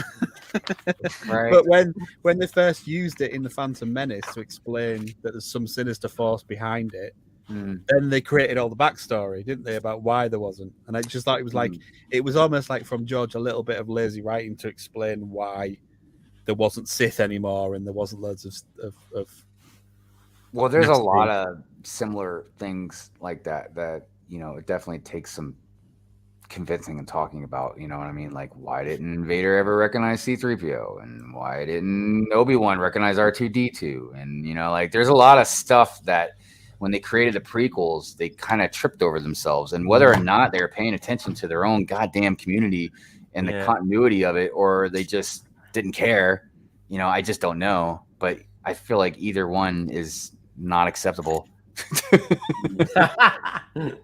I mean, it just, I don't get it, man. Look, if you were gonna make a movie, you made this awesome original trilogy or whatever, and then you go back and you make the prequels, why wouldn't you really plan and think that stuff out, man? You know? I don't know. I don't know if there's like some things that just like get missed, I guess, over time. But I don't think the prequels were too out of continuity with No, not too bad, but you know, I again, like the big ones for me is the like the ones I just said, like Darth Vader with C-3PO and Obi-Wan with R2-D2. Like, how would Obi-Wan not recognize R2-D2? I guess because like there was so many of those. There was so many, but they worked with those droids, man. Like, and we're talking about R2-D2. Yeah, like it's not like R2-D2 was just some like droid that got drinks once in a while. That was addressed. That was addressed in a book. When in the book of The New Hope, the film Hope, it was called Star Wars back in the day. Yeah. When they what's the name? Kenobi turns around to R2-D2 and says, "Oh, it's good to see you, my old friend." So I guess if you read the book, then you're A-okay. Yeah, that's the thing. That's great when movies need books to explain themselves. I know. It was a retcon. It's a retcon. What can I say? It's a retcon. I would imagine it's probably something similar to that. And I'm sure there's some comic book or book that explains why, you know, Darth Vader didn't say something about C-3PO, I guess too. I don't know. It just there's some of these things, man, that just seemed odd to me. Again, if they'd have written books before they did the film as well, they would have had more grounding, because authors tend to build a lot of prefix appendix stuff. I mean, Tolkien was like mental on it. But you even look at Game of Thrones and George R. R. Martin, how I don't know if you've seen it, but how he wrote from the beginning what was going to happen to that one character, like books and books away from when he first created him. He's just genius to be able to do that and stick the course. Yeah, I mean, and that's kind of like to a big degree what Kevin Feige did in the MCU, man. Like they started pre-planning stuff like 4 or 5 movies in advance, like these little hints and stuff. And that's one of the main things that I liked about Moon Knight, is that they proper drew on all the very limited comics of Moon Knight and got it all rammed into that series. They literally delivered on them. Right. Mikey has a good question. He says, Vader is not the best villain, then who is? Yeah, I was curious about your poll, because I answered no. I don't think Vader's the best villain. I think he's the most iconic Star Wars villain. I don't think he's the best, though. I don't know if did I put best or is Darth Vader? Oh yeah, I did put the best. I should have put who's people's favorite, I suppose. Because I was like, yeah, in film icon history, I would say he is. Yeah, probably, yeah. I would agree with that. That's how I read the question, I think, in my head. But what is he really a villain, or is he what makes a guy a good doing villain? bad stuff? Because he killed children. He's a villain. Yeah, he's pretty bad. He was part of killing a planet. Yeah, bad guy. There are so many planets. That's what they're trying to do with Wanda right now. Guy. They're trying to do that with Scarlet Witch, where they're trying to make everybody sympathize with her and stuff. And I'm like, dude, she did horrible things, man. In WandaVision, like, why? Dude, I tell you what, the thing with Wanda, I've not seen it yet. I think she's actually, as a character in the Marvel Universe, I think she's actually quite cruel to what she does to some people. So, and I understand the pain, like she lost, her parents, then she lost her brother, then she lost her fake kids that she created. You know what I mean? Then she lost Vision. She lost the joy. Yeah, I mean, so I understand like the pain, but it doesn't justify, murder and all these other things that, she seemed to have done. But yeah, same thing with Anakin. I'm gonna quote Batman for this one, because you either die here or live long enough to see yourself become the villain. Well, we can talk about Batman too and what he does with kids. Yeah, they're orphans. It's all right. You've got to finish that sentence off. Like, God, you really need a sidekick that bad, dude? Come on, man, get an adult. Yeah, they're orphans. No one's gonna miss them. Crikey, cannon fodder. I'm just being stupid, everybody. But does a good villain, does the best villain like redeem himself and go good? That doesn't define villain for me. I would say a villain is someone that dies to the death, being pure evil. No, do you? So I think the best villains are the characters that believe they're doing the right thing in their mind. Also, I like villains that it does you question, and it's hard to find a villain like that, because a lot of people have tried to say that shit about Thanos, and I was like, no. This whole I'm a villain because I want to bring balance to. No, you've got the power of the Infinity Gauntlet. Why don't you just create stuff for everybody that's already here instead of getting rid of half the population? Like that's. But no one that's said just that you still being a genocidal maniac, huh? Yeah. No one actually said that to him. They said, "Why don't you use it for good?" I know, dude. It's like no one actually said that, then, would it? Yeah, no, man, just create food. If he would have gone. Oh, look, I've made a second replica solar system, global, whatever star system. Yeah, then and half of you can go live in there. There you go. It's just imagination, man. You got the power of the universe in your palm. Or I make you all half the size, so there's more space for you all. Planet of wolves. Yeah, but wasn't it even Gandalf who said that power corrupts? Not even he wanted the ring. Yeah, I think that's a different conversation when somebody denies wanting the ring. That's a good point. He wanted the ring, didn't he? They're too precious, man. Too precious. Well, I really did enjoy how Tolkien specifically made like the hobbits had a different mentality. They weren't about flashy stuff, man. They just lived a very simple, meager life, and that's why Bilbo was able to, or Frodo was able to hold on to that ring for so long before it finally corrupted him in the end. You know, it got to him, but that was always going to happen. Such epic tales, dude. Yeah, and I like one of the guys that I like best in Lord of the Rings is Sam. Yeah, being second in line, being a good friend. Sam was one of the strongest people or strongest characters in that story, dude. Because he carried Frodo, dude. He carried Frodo, like, and not only that, but Frodo wasn't tasked with that, man. You know what I mean? Frodo did it because it was his friend, and he was trying to stay with him. You know what I mean? That'd be like if somebody tasked me with that, and then Greg was like, "I got you, dude. I'll carry you, man. Don't worry." Yeah. Typical Yorkshiremen they were. They're going to get set to this ring all this way on this trip, but all they really wanted to do was get back to the pub. They really did, man. That's all they wanted to do was just eat their second breakfast and have a drink. Yeah. Dude. Get back. Let's drop this off. That is a nice simplistic way of looking at it. I'm gonna control your show here for a second, Greg. You got a super chat. Oh, go for it, Matt. Liverpool. I don't know where your little fun. All right, let me do the vids then. Let me do the vids. I'll do the vids for you. Because you might press. I tell you what, right? Thank you so much, Snap. You are a massive fan of the channel as well as, of course, Brick Hive. He really is, man. Even Mitch's as well, and of the community. So for that, I'm going to give you a sneak preview of this one. Oh my God, is this my acceptance to Hogwarts? Here comes the money. Here we go. Money talk. Here comes the money. That's that. I can only show a little bit of that because I get the algorithm will cut me down. Strike, doesn't he, for the music? It is a strike me down. But you know what? Sorry, we'll do another one. Should we have a bit of Ghostbusters while we're here? A little bit of slime. Why not? A little bit. A bit of it. He's an ugly spud, isn't he?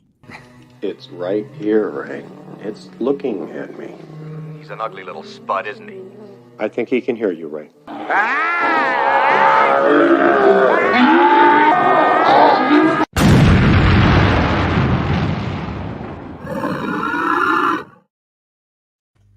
Voila, as they say, folks. So thank you so much for that.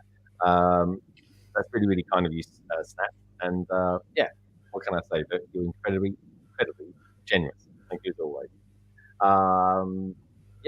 So while we're here, while we're nearly getting to the end of the stream, why don't we ask a few peeps what they've got coming up soon? Tech, it seems like ages since I asked you what's coming up. You seem to be doing a few mockumentaries on your channel recently. Is that going to continue? It will do if Claire becomes unavailable. Claire's had a bit of a busy schedule these last few weeks and stuff. I think at one point we might change mockumentary to Tuesdays because there's just a few weeks where we're going to be away and doing different things. So Mondays are going to be a bit difficult for us to get to. But mockumentary will continue on Twitch unless Claire can't make it, which I'll do it on Planet Tech. But yeah, just stream. Just the midweek stream is the main thing. I do need to start getting into the videos again. I've been saying that for a while now, but yeah, I do really need to do it. Is there anything in particular that you want to sort of be working on? Well, this whole the AT-AT project I'm going to do is there's a guy that I watch called Brickstage Pass, and he's a really, really good user. Like his production value is like really good, and B, he's like a very talented builder as well. But his he does these kind of like I think he coins the term one and done. And so he'll do like a start rather than do like a mock project. It won't be like a huge mock, but he'll do something like quite detailed, and then he'll just do it all in like a 15-20 minute video, and like updates his progress all throughout that, which I think is really good. And I'm going to do that. I've been starting to film some stuff for the AT-AT display, so I'll be doing that. But yeah, I've got like a load of figures, like custom figures I want to review. I've got I've still got that. A few mock like custom build sets like that lightsaber, the General Grievous bust I got for Christmas, things like that. I just need to get them done really. What? So What's your thoughts and feelings on custom minifigures, especially the Star Wars ones? Are they actually good quality in your opinion? So I have bought a couple of custom figures now. I definitely want to buy a load more because there's so much that Lego just doesn't offer. And I think there's like there's like the UV printing, which doesn't looks okay, but it doesn't because the UV printing is like embossed, it's like slightly raised. You can see like a bit more texture in it. It looks a bit more grainy in most cases than companies that use pad printing, but then pad printing and that's like what Lego used, but that's obviously a hell of a lot more expensive. Okay, I didn't know that. That's good to know. Yeah, so there's a few different companies out there, but I'm kind of in that weird thing at the moment where I'm really liking custom minifigures, and I'm liking the like super detailed ones because some of them will print like on the sides of the torsos and things like that, which is just something that Lego amazing, dude. Yeah, but some of them like Lego wouldn't do. So then I'm kind of thinking like, well, if I was to do a mock and then put like that figure against like a load of clone troopers that maybe have like legs and leg printing and torso printing, then it's not going to quite look right. So I'm trying to. So I think there's this one guy called Baggles who does some insane custom figures. Okay. And he's just released a really, really cool Darth Vader and Ahsoka figure. And so some of his stuff is cool. And I think I'm just going to have like a separate case of like really like hyper detailed printed minifigures. Probably just collect them as like a niche collection thing as opposed to like using them, and then try find custom figures that I can use that are more like in keeping with how Lego would do them. So then I can use those in mocks and stuff. But yeah, there's tons of people doing it now, especially UV printing. Like you can find UV printers printed figures like quite easily now. Okay, but UV. So remind me again, what is the printing that Lego uses on their minifigures? Lego use pad printing. Pad printing. Okay. Yeah. But UV printing is acceptable. That's pretty good quality. It's okay. Yeah. Like I said, you can definitely tell the difference. And like I said, there's like a slight texture feel to it, and it's a little bit more grainy. I don't know if I've actually, I was going to say, I can show you too. Yeah. I was going to say, I don't have an example. Hey, Peter. Because I'm genuinely interested. Yeah. Because, I just like to know what is out there. I mean, it might not necessarily be something I'd collect, but yeah. I don't know. I've not come across it. Do you know what? At the end of the day, if I like it, I'd buy it. Yeah, exactly. Yeah. So you want to see the problem with the UV printing. So this is my Commander Cody. All right. Now on his arms, you can see how it starts fading. Hold on a second. If I get it better. Like it's not sharp. See at the top where his shoulders are? See how it fades? And on his elbows. Oh yeah, yeah. So pad printing won't do that. A pad printing is more like sharp. It will go to the shape of right. So and it doesn't mean like it's like Tech was saying acceptable because like I absolutely love my Commander Cody. You know what I mean? But no doubt pad printing is definitely better than UV. Okay. But this was actually a really good deal too. I only paid like $15 for this, man. That's not bad because it was on sale. It was on like clearance or something. There's a lot of costs involved in that sort of thing. Yeah. So but this is. I wonder how good the Star Wars version is gonna look. I mean, not the Star Wars version, the Lego version. Yeah. We wait and see because I tell you what, if it's not as good as that custom figure, I'm sure you'll let them know. Oh, I definitely will. So that's a Clone Army Customs figure. And can you see what I mean about like printing on like the side of the torsos? Like that's just not something that Lego would necessarily do. They even print on like the back of the legs. And Clone Army Customs, man, they definitely put out some good stuff, dude.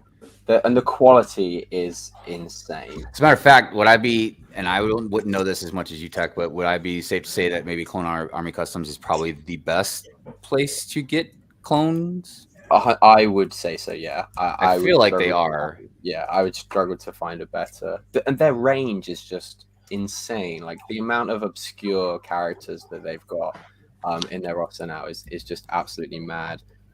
One thing, like I said, I wish they used to do it. So slowly over time, they've added like the side of the leg printing, the back of the leg printing, the side of the torso.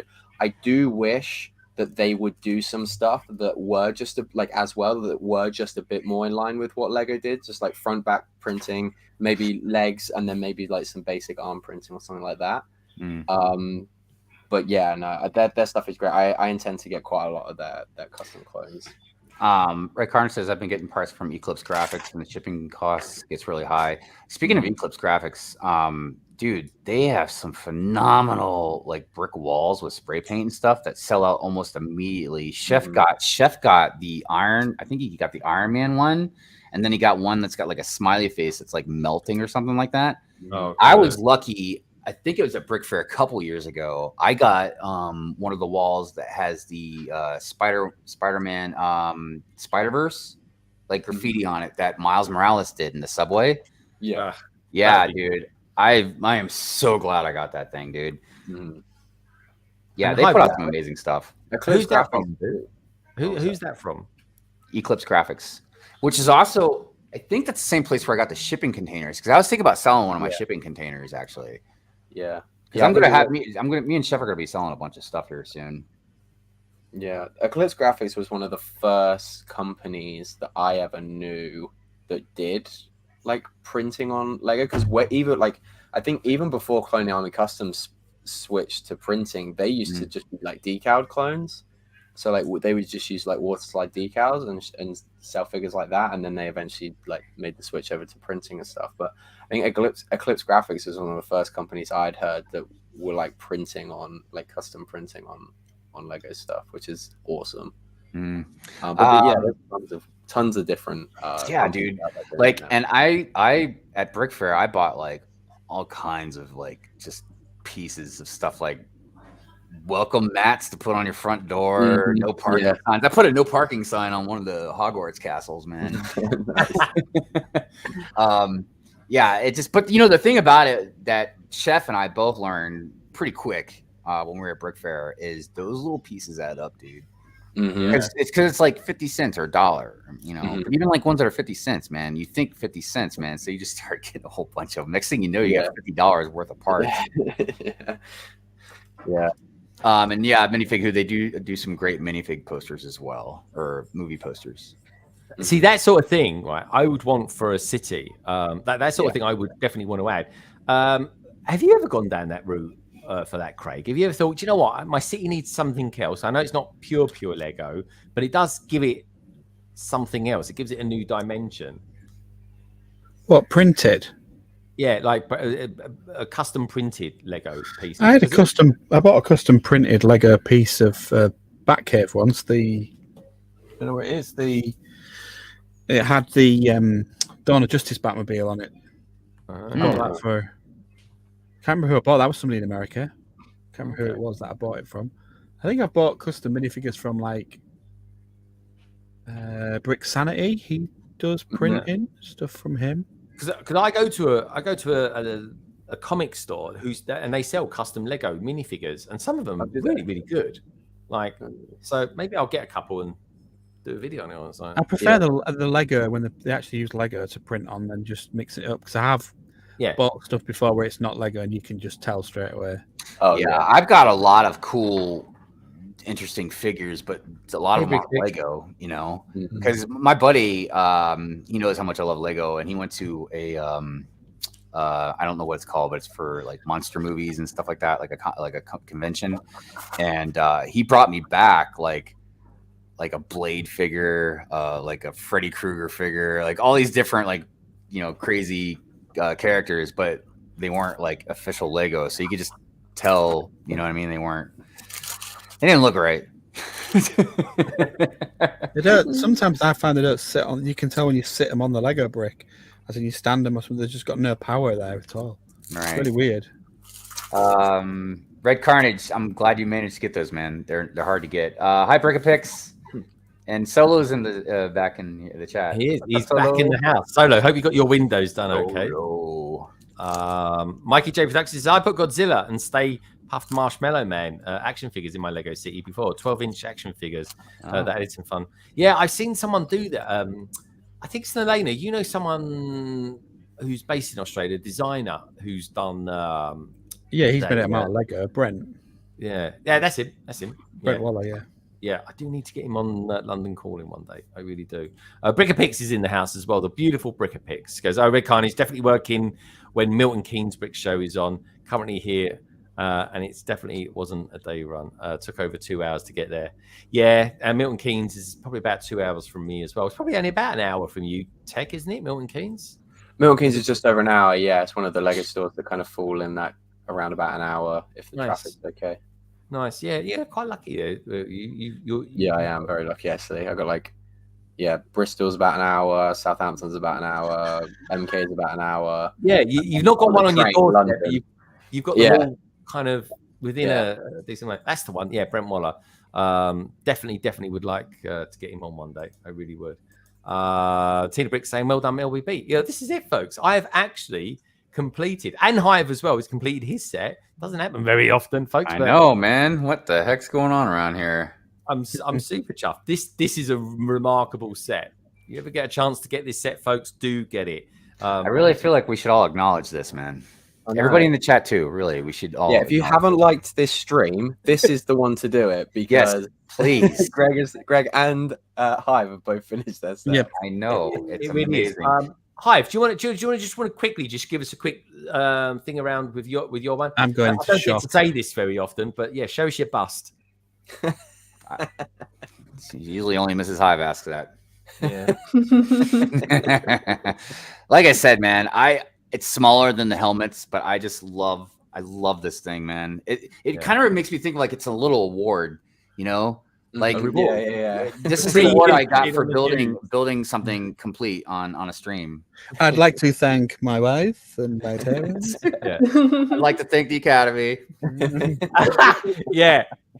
Who was he just slapped? Don't you say my wife's name. Your wife's name or my wife's name out your mouth. Take my wife's name out of your mouth. I saw someone the other day. This was funny, man. This was on I think this was a reel. So some guy was sitting at home eating his dinner, and he was eating like spaghetti letters, and he had Will Smith's wife's name spelled out, and he ate it, and Will Smith came and says, "Get my wife's name out of your mouth," and he's just. Dude, I'm telling you, the best one I've seen people seen shirts being made where it's G.I. Jane, but it's got Jada's face in it instead of but it looks great. It looks like a good movie, man. You know, it's that's marketed for you folks. It really is. But Hive, it looks amazing. Yeah, I can't believe it. I actually finished a really good set as well. Over 1,000 pieces. I know. You had quite a bigger set than I did. That's for sure. Arguably a UCS set in some people's eyes. It's not often until you see Greg finishing to take it all in, people. I know. This is really cool. And I didn't do any pre-building on this, but it is a remarkable set. You've got what I like about it. You just got these little features here. You got the back to tank, which is cool. Up here, you got the meditation chamber, which really is cool. And up here, that's the landing pad where he met Krennic that time.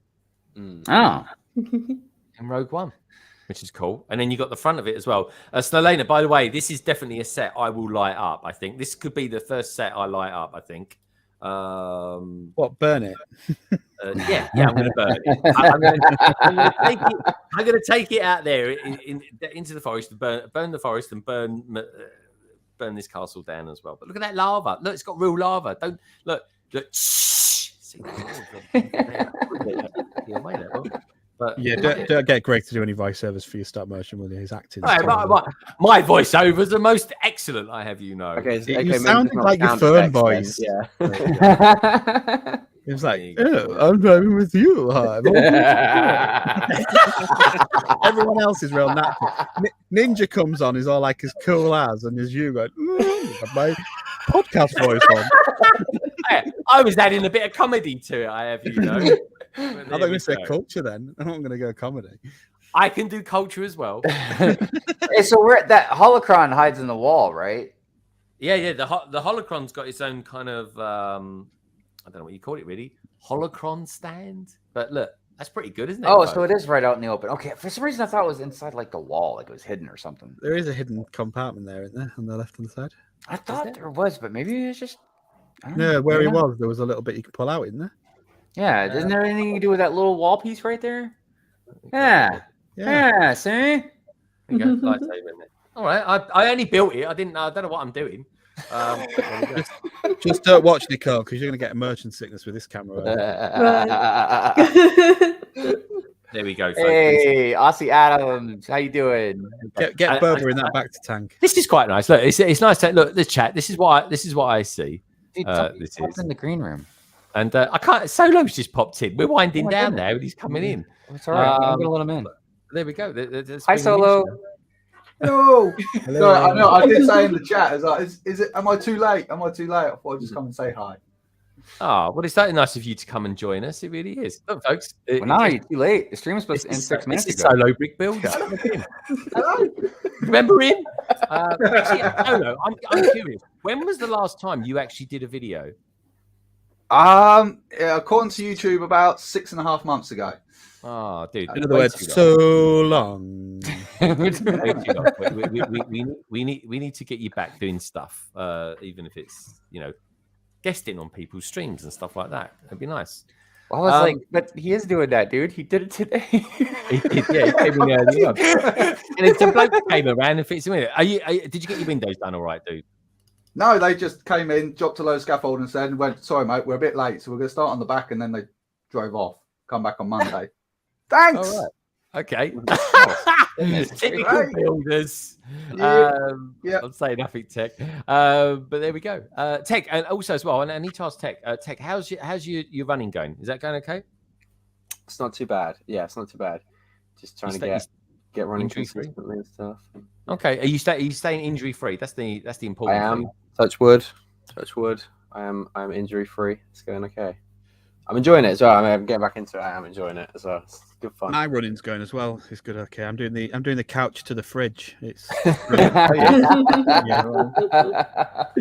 my running's doing all right as well. Running a bath. That's about it for me. Careful, mate. Watch the knees. Isn't that right, Craigster? Yep. But anyway, look, I want to thank. Obviously, actually, I'm gonna let's perch him up here. Sorry, Nicole. But I want to say thank you to everyone for being out there. Not just today, folks, if you're watching this back, but everybody who supported Hive and I over the last 3 years. It's been phenomenal. It really has, and long may it continue as well. And it's especially special that you lovely lot out there want to spend some of your Saturday with us as well, because this is 6 hours for us. Hive. We've done 6 hours, and look at us. Yeah, we're still full of energy and gagging to go. But feels like I've never left that ideas review. I definitely should have segmented that, folks. If you want an in-depth, proper look at Lego ideas and what 9 people think of it, check out London Calling from last night. I've even added chapters to it this morning, just in case people didn't want to look and because I remember it was going back and forth, and I leave and they come back, and I was like, okay, 39. All right, and then I leave and come back. I had issue with 5 Lego ideas in. The alarm bells were going off. They really were.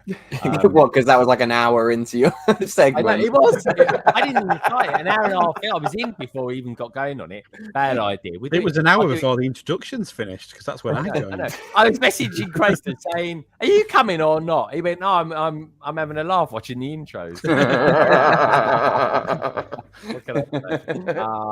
But anyway, thank you everybody for being out there today. Honestly, it's been remarkable. It really has. And thank you, Hive, for being such a good YouTubing buddy and friend. And back at you. For the last 3 years, mate. Solo, lovely to see you here. I love the cameo. Love that, mate. So lovely to have you here. It really is nice to see you.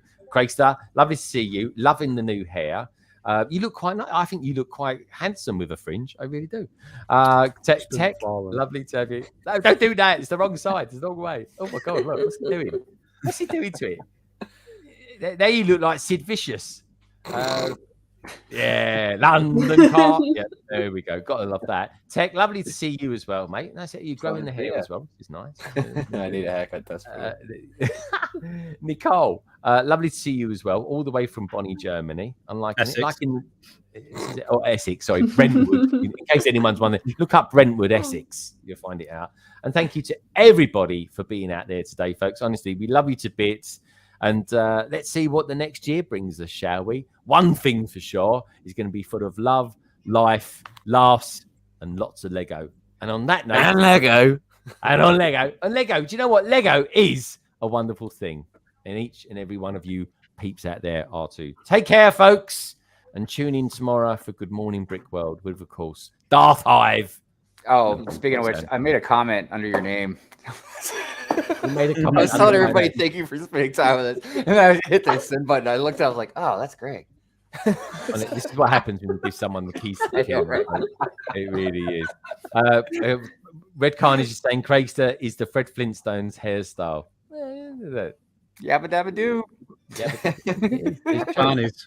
Anyway, folks, take care. Lovely to see you. Thanks as well to Cy O'Connor for being in earlier on, as well as LegoDANIbob. Do check out their channels, folks. All the details are there in the description below, where you will find the link to episode 1 of the anniversary of Brick Hive's Nice channel on the YouTubes. Take care, folks. Be good and enjoy the rest of your weekend. Bye for now. See you later.